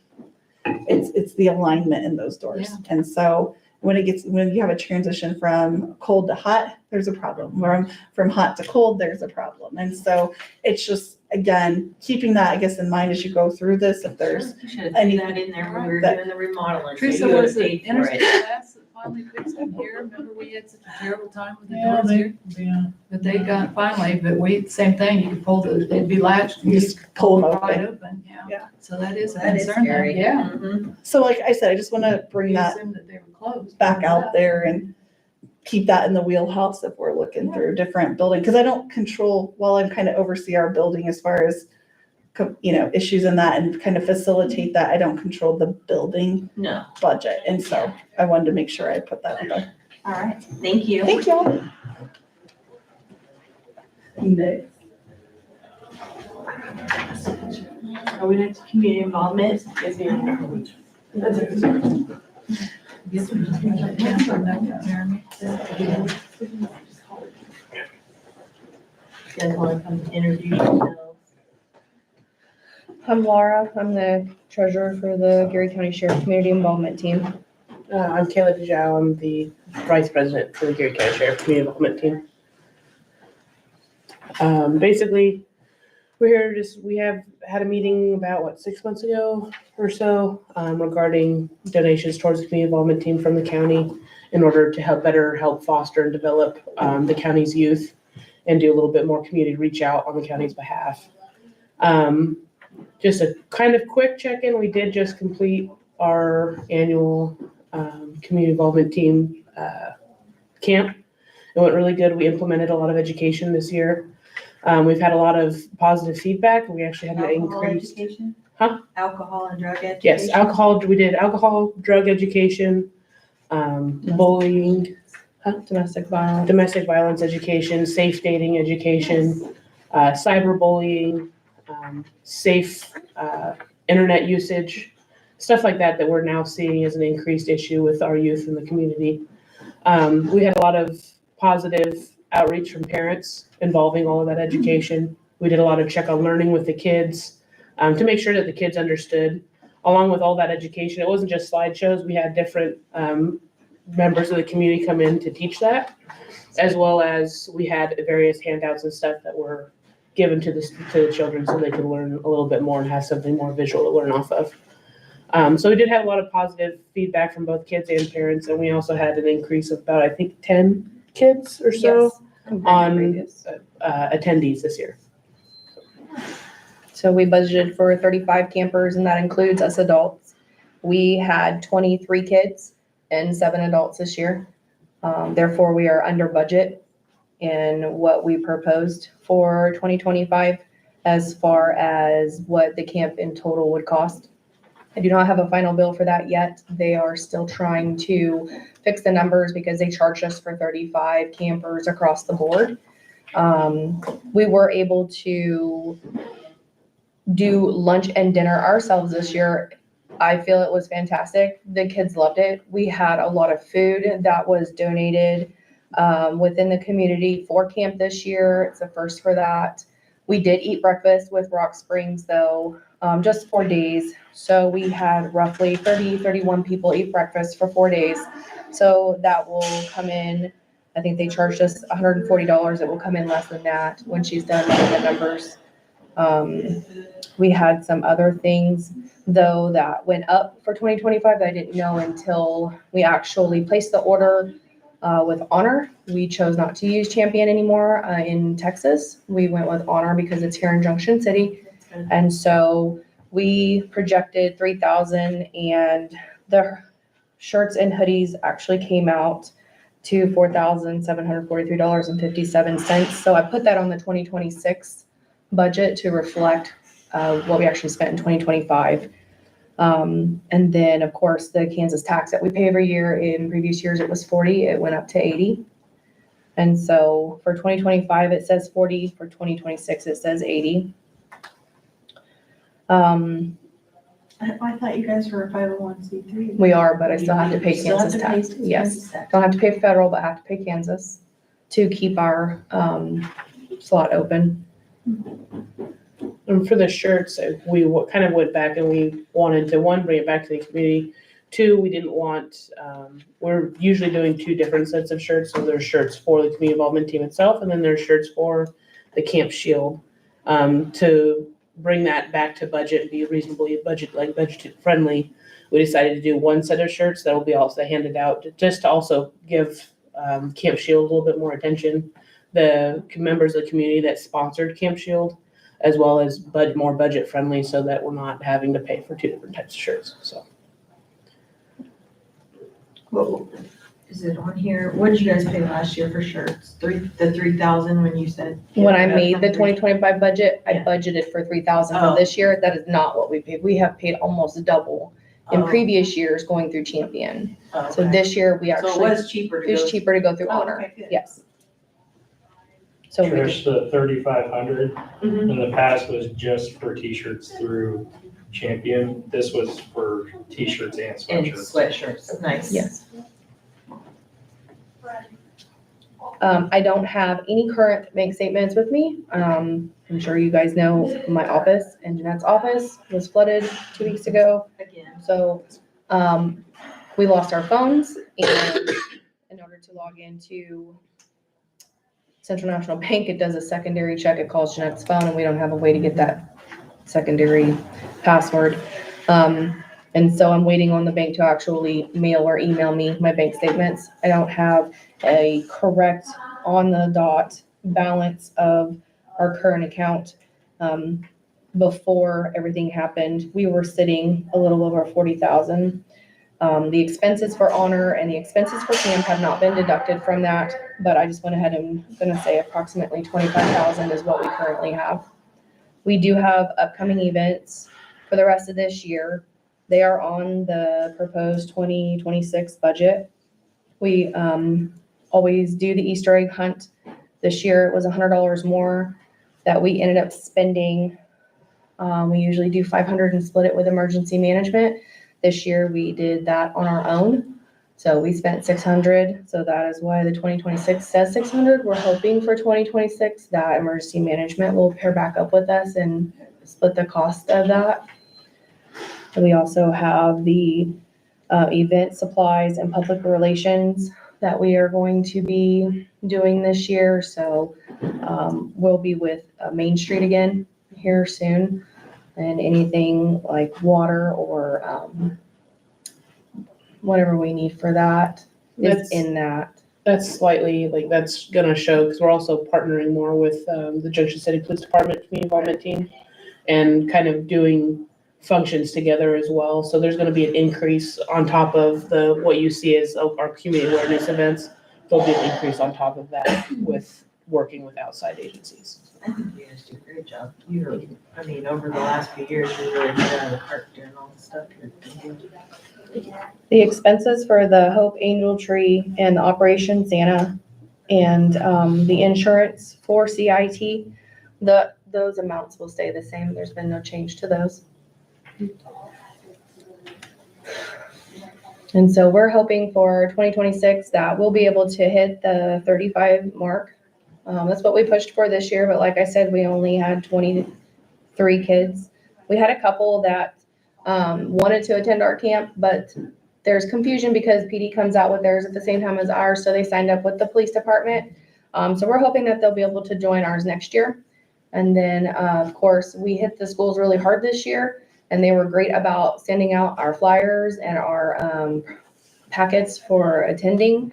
And then, of course, we had previous years campers that came back this year, and they brought their friends with them. So that was really great, and we're just hoping for a bigger result for next year. We did put down that the lodge was going to cost $80 per person.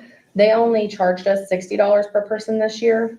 I did went ahead and leave it at 80 just in case they realize the error that it does say within their website. It is $80 a night per person at the lodge that we rent from them.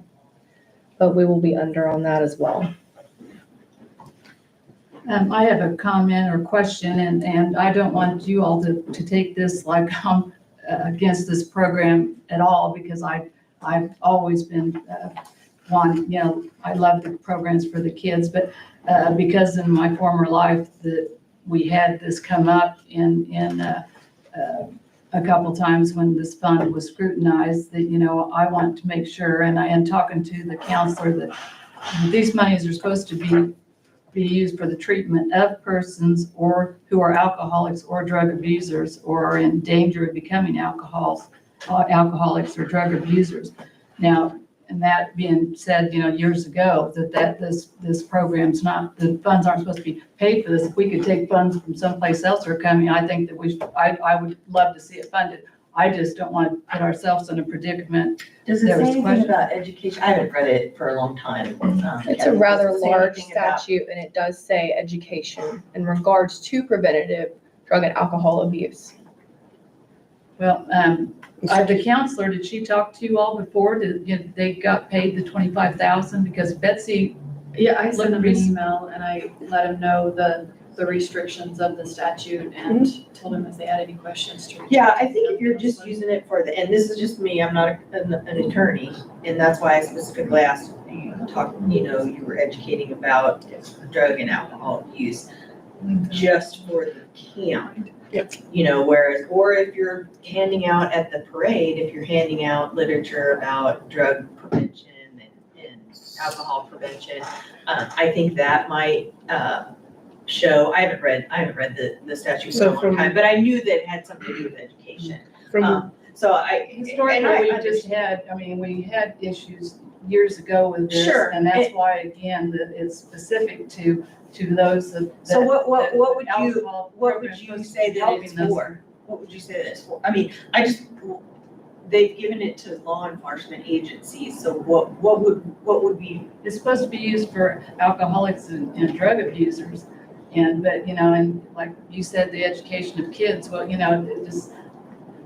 So towards the bottom of the statute, from when we read it and it was emailed to us, we went through the statute pretty extensively. And towards the bottom of that statute, it does annotate and outline that it's to be for preventative education and stuff like that, which my understanding of that would be the preventive education stuff. If we start at the childhood level, being as we can all acknowledge that there is a drug problem and it does start within our schools. Well, I fully agree with you. Like I said, I just know that specifically those funds, what they were supposed to be used for, and you know, again, I guess the counselor had written to whomever, and I guess it's a matter of interpretation. But, you know, I mean, it's up to us. We want to go ahead and do that out of that. I just felt. No, I want to do it because I within know- the I know guidelines, but the way I understand it, it is education.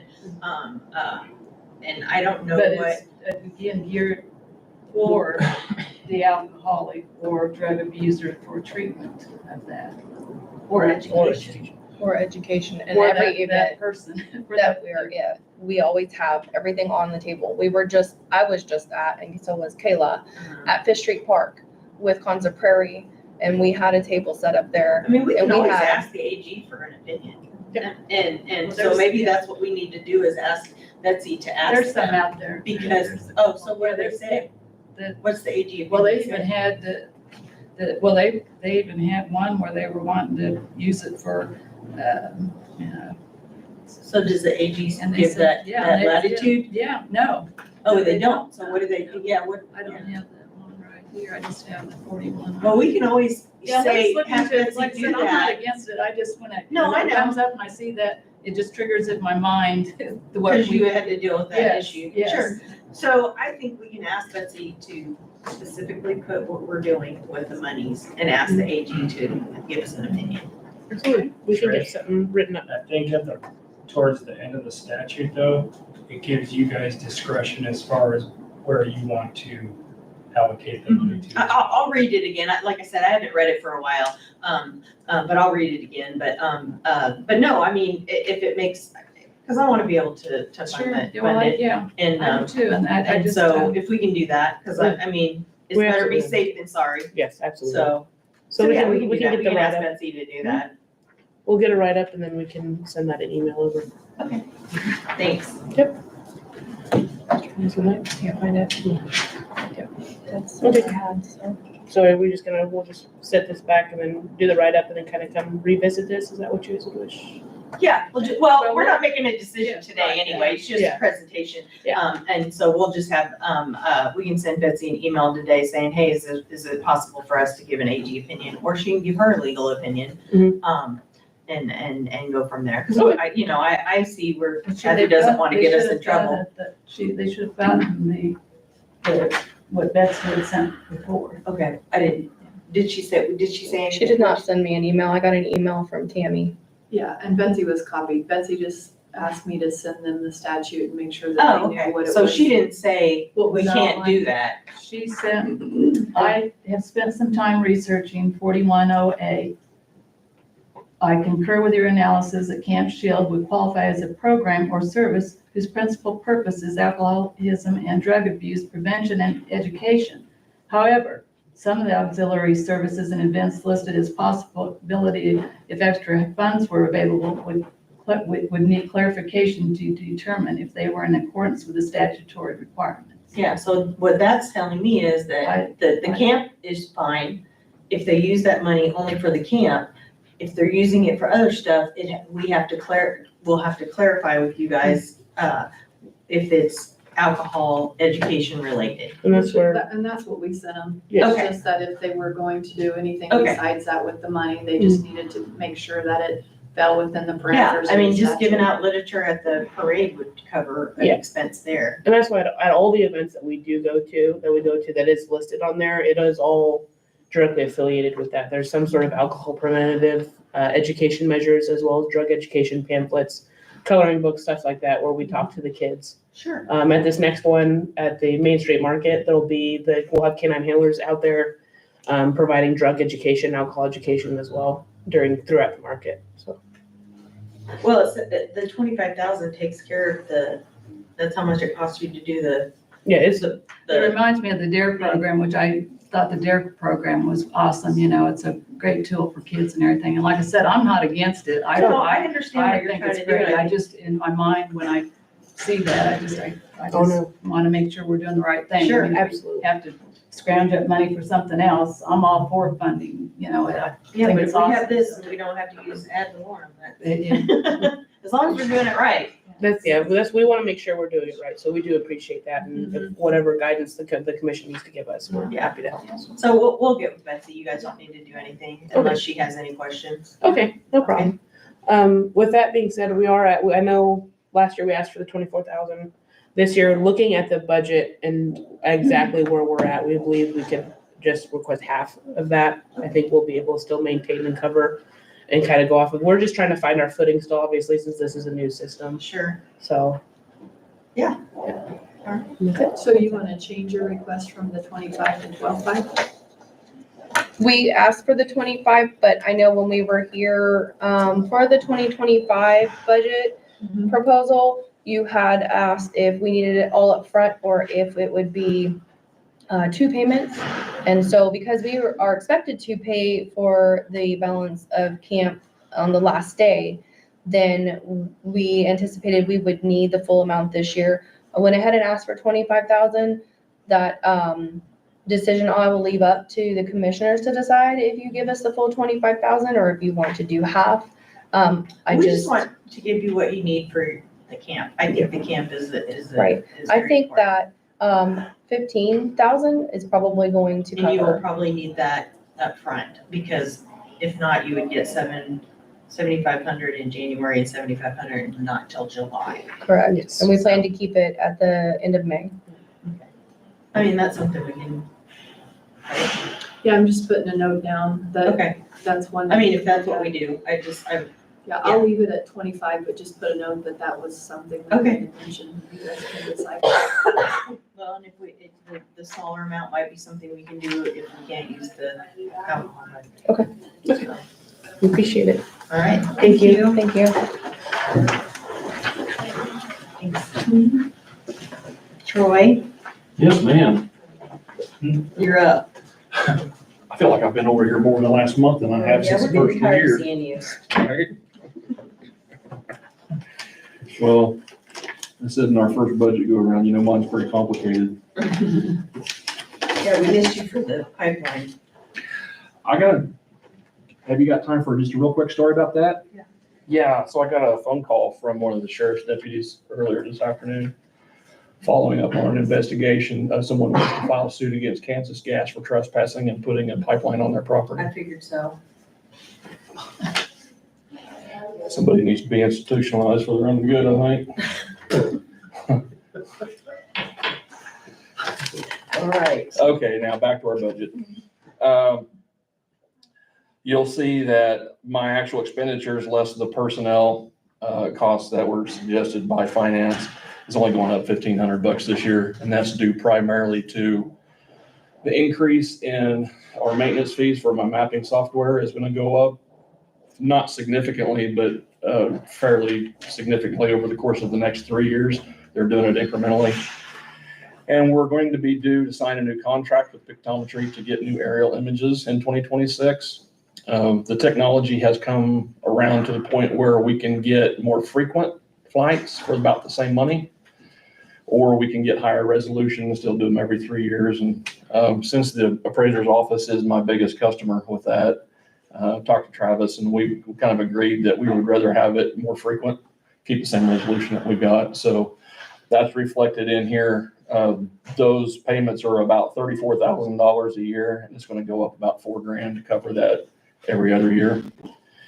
I was able to take some money out of last year's budget, go looking at that going forward, some things that I know we're not going to be spending money on. So we got it pared down so that it's really only going to, like I said, it's only going to increase about $1,500. The rest of it's salary for me, Lance. It's pretty simple. Yeah, that is pretty simple. Yeah, we don't really spend a lot of money typically. No, we like We try. And we're on par to bring in probably about 60,000 this year in revenues from licenses and permits and fees and stuff. So that'll offset pretty much whatever increase we have. Yeah. So I know you can't count on that every year, but Sure. for the last couple of years, at least since we've been doing our own code enforcement, that's kind of the way it's turned out. So Yeah, so have a possible grant.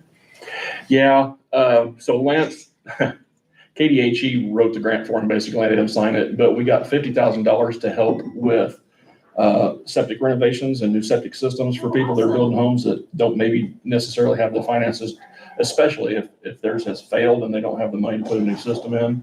We've got up to $50,000 to use basically at our discretion to help them based on their income. And there's a whole list of criteria, and it's a possibility that we'll get it again next year. Nice. They were begging people to fill out the paperwork for 2025 because they had a whole pot of money that was just sitting there. Yeah. No one had bothered to fill out the paperwork.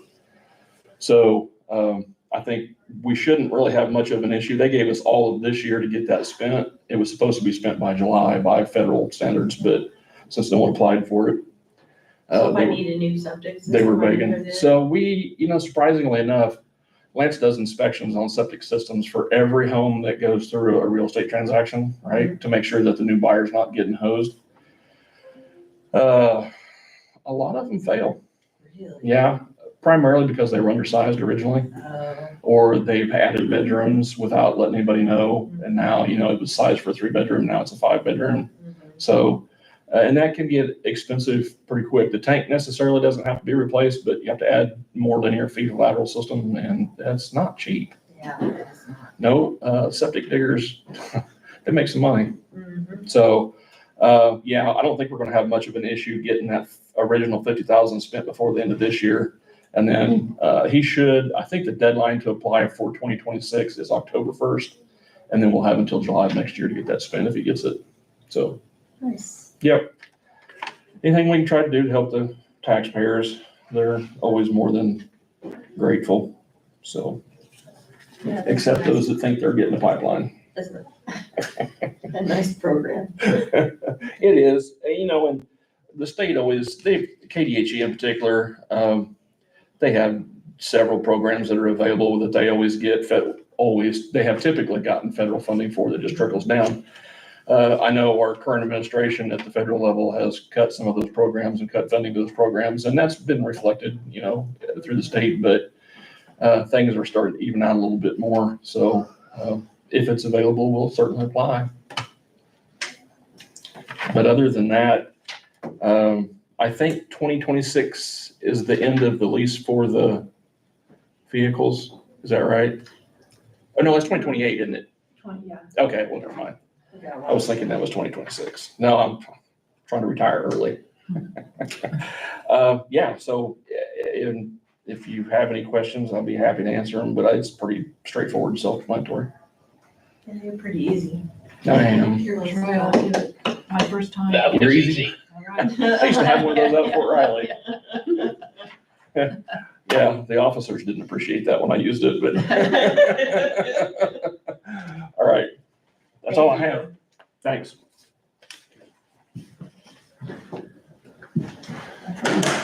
Hey, Charles. Hey, how's it going? Ready. So, in my presentation, I included some charts to give the history on funding with the health department. On figure 1, so the first chart we have up there, it shows our funding from 2010 until what I'm requesting today. And starting in 2010, we were a standalone entity. We weren't part of the county, and we were receiving ad valorem from both the city and county. As you can see in the chart, come 2015, we were absorbed by the county and the city stopped funding us. Although, we didn't get an increase in any taxes, anything coming in. But we were able to make it work. I mean, most of ours is from grants. Then in 2021, we'll get back to that one. I've got another chart on when we got COVID funds. You want this one? Yeah, we'll look at this one. Or you have a different one? It would be the third chart. Yeah, that's the one. It just shows in 2021, we received COVID funding, which offset the ad valorem, and we were able to operate with far less that time. So come 2025, we had to go back to our typical funds, and that brought us back up. And we're requesting very similar. It's 10,000 more, and that's mainly due to our hardware, like our computers. On the chart before that one, it shows you've got our baseline for inflation from 2010 and what it looks like with our funding now. So we're still doing more with we're receiving more funds from you guys, but with inflation, we're doing more with less. And I conducted a workload index to see how much work we're actually handling. And when we transitioned to Public Health 3.0, our workload skyrocketed, but our funding did not. We're still able to handle it. We're just looking for an extra 10,600. What kind of software increase? I mean, what is it for? This is for the computers from Next Tech. And Are you just getting updated computers? Their lease it's renewing. in Oh, July. yes. Okay. And so, and they have to decrease it so that it lines up with all of the contracts, so they have shorter time to pay the same dollars. Oh, okay. So that the next time they renew will be when they all renew together. So that's the increase.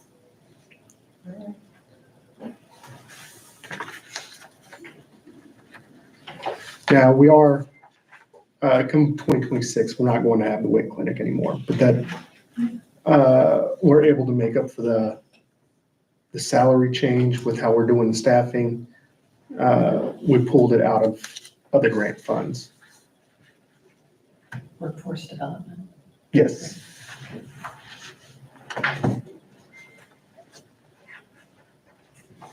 So even for 2026, with losing the WIC program, it's not going to be a major impact to our future operations.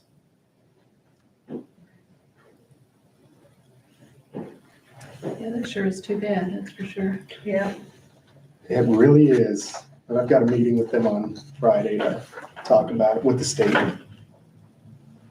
Did we talk, what we talked about the other day with Kanza, you know, those that we're getting work are gonna end up there, so they're gonna be impacted there. And I thought we had talked about, are you gonna contact them maybe and work something out? Yes, we've already met and we're started the foundations for a transition plan. We're meeting again on Are they gonna Friday. be able to handle the influx of all of them? We're gonna try and divide it through Riley County, Dickinson County, and Kanza. But even with that, we see way too many patients. You're so- saying you're wanting to divide it because those folks are coming here now and you're gonna just send them back to where they would go? Or Yes. Are you saying these are all Geary County people and you're gonna send them to get Riley and Dickinson and? We actually have 11 different counties that come. Well, to I our know that, but I'm just saying though, that when you're, We're gonna find out where the patient wants to go. okay, yeah, because I'm guide just saying them that that I was thinking that if this Geary County, if this impacts the majority of them are Geary County folks, then I'd hate to send them, that's the Yeah. resolve is to send them elsewhere. It would be nice to absorb them here in town No. between the two. Well, I would hope that Kanza gave them Yes. preference. Yes. Geary County. Yeah, it's whichever one they want, and Cons is working with us on. Okay, yeah. Now, it is going to be rough at first for them to absorb it, and Yeah. we're working through that. Funding is cut anyway, no matter what. Yes, their funding is So- also cut. So, I mean, it's not only cut in 25, but one program's cut in 26, but the remaining program also gets another cut. So they're going to get a lot more people Yeah. and there's gonna still be cuts. Yeah. So it is gonna be tough, no matter which county they go to. Yeah, all the WICs in the state are nervous about it. They're having to Yeah, sure. cut down and That's too bad.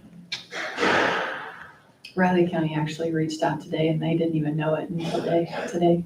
I talked to, I believe it was their WIC coordinator yesterday about it.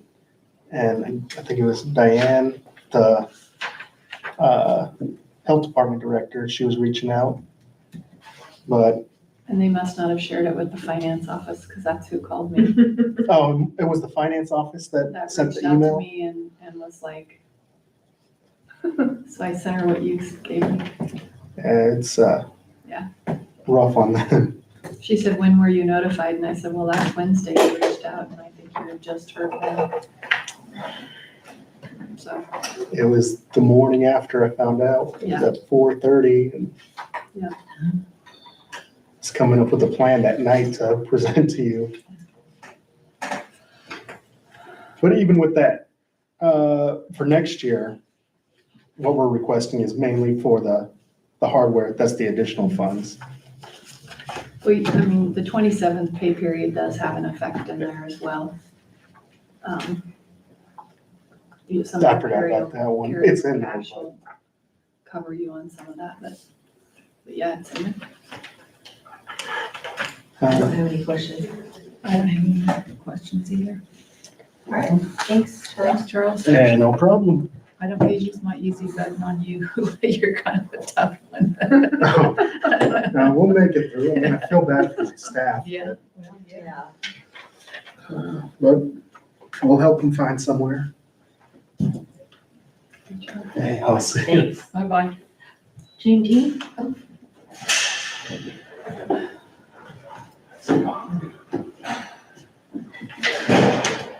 You're Finale. We're still trying to recuperate. I know, I bet you were tired. We are very tired, but we State survived. Rural Curry. Valerie Guy. We know who you are, Oh. but people at home don't. Oh, yeah, we're at home. So we haven't did this before, so you guys gotta help us out. Oh, Jim's always done it Well, for us. basically, you're just gonna tell us, that, you're asking for an allotment and what you're gonna use that for. Okay. As you know, we just finished our 2025 and we're trying to get ready for 2026. And we're asking for the same thing, the $2,000, unless you guys want to be generous and throw some more in there, that's fine with us. But it's more for us to reserve the park unless they waive that fee again. Our entertainment, which the city really helped with our entertainment this year. I mean, Mhm. that was great that they came through. Kind of let Brule explain some of the other stuff that we use that money for. Yes, we use the money also for youth and sponsor recognition awards. As you've seen that we wanted to speak about the sponsors that we put out, but we didn't have young people there present. But we do give awards out to young people, and we do give prizes and gifts during this, everything for education purposes, where I do like questionnaires, because that's what it's about, right? Educating them. Also, porta potties, which is getting expensive every year. Yeah. It's Yeah. like, it's, I understand though, everything's going up. The city, the building was not in very good shape.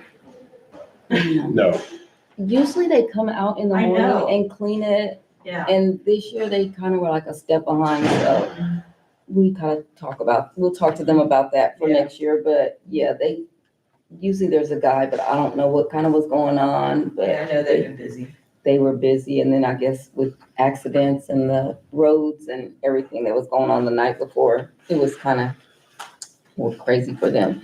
And we also try to feed our volunteers and make sure they're okay. And then we just have so much going on. Our tents, our marketing, which we were lucky to get some of the marketing grant from the Market Street. Postage told us sending out all the sponsorship forms. We have to send those out. And of course our t-shirts. that we're gonna give you guys some today. I bought as well. one. You bought one? Just the $2,000 really helps us. I mean, it carries on wherever we can fill it in at. So that's where we just kind of use it for. I think a big thing we can bring out is like with the entertainment that we're bringing now, when we get that type of money to bring someone big, we do have to have a space now for a VIP section for them. It just makes it better, Sure. Yeah. Which Accommodate them. Bennett's is gonna try to do a better tent for us next year with the sides. And then, of course, Mr. Petty has fans and everything like that, but because trying to go across the street and then bring them back, and it was just, it's too much for us to try to do that. And we're just little right now. Our committee's trying to grow. We had a lot of people asked to come and start volunteering with us. So hopefully we can grow bigger and it won't just be us, 3 or 4 of us trying to run around. You guys know. We Run wore around poor like little chicken Fred, with we poor Fred Reed crazy, but he's Well, a I great. thought it was a very nice celebration. I thought you guys knocked it out of the park this year, and I appreciate your hard work on that. Yeah, thank you. Thank you. That's really it. It's just, every year we're just trying to get bigger and bigger. I think it is though. Oh, yeah. It think did get is. really big. I mean, we had a lot of people There come was a in lot of and, people. yeah, a lot of people on our Facebook page. They couldn't believe who we had got as entertainment. So they were all doing it. Manhattan's kind of wanting to bite with us because they like how big our Saturdays is. Their Friday nights are big, but our Saturdays just blow them away. They don't have as many vendors, and their Saturdays do not work as good. So they're thinking about going to maybe Just one or Friday two- night. Yeah, Friday night. I think too with like because afterwards the trash, the stuff, the pickup, I think we weren't anticipating as big as it was, because now with bigger performers coming, we're gonna need some extra funding to look at those areas where we were lacking at. Because we were expecting something, but we really didn't know. And we see it getting bigger and bigger How every many people year. do you think were there? Man, I'm during not your good large with I'd say about 1,500 maybe. It was a lot. Yeah. It was just. in the rotation in and out. Yeah, well, all day when I was there a couple hours and it was pretty busy, but I didn't know when in the evening when you had your. Yeah, it was still. It never it slowed was- down. It Yeah. never slowed down. It was still going. Every one of our vendors sold out. Wow, nice. All Yeah. of our vendors sold out, so they were pretty happy. And they go around, like some of them were in Manhattan, and then they come here, and then they go to Salina. So they said they made the most in Junction so far. Yeah. We had people even tell us they traveled all the way from McPherson. Yeah, there was a lady that Traveling. came from McPherson. Nice. We had someone come from Kansas City, with people from Kansas City. And then, of course, our entertainment people stayed in the hotels, which really helped us, which will help us with the CVB. Yeah. So, yeah, we're looking forward to seeing what Yeah. next year's gonna bring. That Topeka marching band, And they're just awesome. man, Yeah, they they're are so amazing. good. I And knew they they- travel everywhere. Yeah. Yeah, they do. Yeah. And yeah, their band leader, man, you can tell why the kids love Yeah. being with him for Yeah. sure. Yeah, he's He's really good to dynamic. them. Yeah, they had been in, that day, they had been in Lawrence that morning and then Mhm. came to Junction, back through and then came to Junction in the afternoon. And they were going somewhere that evening. Yeah, they were going somewhere else, I forgot, yeah. They love coming out to see Junction City. So they love our community and the people. And we feed them. Yeah. That always helps. But what I like is that the entertainment we brought, these guys are from Georgia, big cities. And they said the atmosphere that they felt in our town, and that made us feel good. Yeah. Because they'll tell other people so we can get Sure. even more people Yeah. here, and bring more crowds The out. good thing about it is we had no incidents. That's always good. No incidents, but I mean, people were parked in the wrong spot and, we had to tell them the one time you can't park right there, but that was okay. If And they that's just the worst moved thing it. that happens, Yeah. I'll take that. any Yeah, day. for Yeah, we'll take It that seems any like day. that's an issue every time there's an event. It seems like you go Yeah. set up and they're Yeah. like, no, you can't park there. They should have things they want to put out there. Yeah, we didn't do block off Sixth Street because they thought that if there was an emergency or something, that they Yeah. could get through, Makes it could sense. be Sixth Street could be open. But he told us if the sheriff and the chief police told us if we get bigger, then let They them can know maybe and they just will block block that. that street off. Mhm. So. Yeah. We're looking forward to next year. Yeah. I know you gotta start already. Yeah. We usually try to take a little break, but it's between us three, someone's always texting like, hey, you wanna do this? Maybe we should do this. I'm like, we just gotta take a break. I Yeah. don't wanna talk to you guys or see you for Yeah. a couple of Talk weeks. to you. I don't wanna see you or talk to you. Well, thank you, appreciate you coming in. I don't have any questions. I don't either. I think it's wonderful too. I got in the tail end of it and just kind of walked through because I was in Topeka for my granddaughter, so I didn't even come as long as I'd like to. but- Thank you guys for coming, and whenever you're coming or whatever, we pull Trish and Ron up on the stage all the time, but Yeah. whenever you're up there, just so people can I'd see be who dressed a little better if you knew. see who you are, so they can recognize you and know who you are, but we always like to make sure we get our commissioners and county city commissioners in there. Yes. Yep. Just want to give you your certificate Yeah. again, and then some T-shirts and. Would y'all like a shirt? Sure. I bought one. so Okay. I- Would you like one for your husband? Yeah, I'll take one. We can be twinsies. There you go. Yeah, I'll put mine on here, yeah. Yeah. Thank you. Thank you, thank you, Yeah. thank you. For a while. I know, it is, it is. That'll be perfect. That's a cute dress. Thank you. What size would you? Oh, no, thanks. No, That's thanks. fine. Okay. You guys are our last Size, I one. got large. Did I drop one? Yeah, I did. Then I got an extra large and a large. Terry, she's right there. I know, but I didn't even walk out and somebody else was coming in. I have an extra large. Next Size time, one I'll of- do it. I can, I am the one. I really have one. I'll be in. Oh, okay, so yeah, So I drop it off. drop it off. Yeah. Well, Thank I've you. already kind of. All right, no problem. Thank you. Yeah. Yeah, good seeing you. Good seeing you too. And I don't think I met you before. I'm Kathy Teresa. Kathy. Yeah. Okay. Drew Curry. It's nice to Nice to meet you. I meet don't you. think I've met you either. No, it's not too bad. Nice to meet you. You don't know Rule? Yeah, everybody knows the rule. Everyone knows Rule. Yeah. You're probably running somewhere now. Thank you guys so much. Thank you. Yeah, thank you. Have a good evening.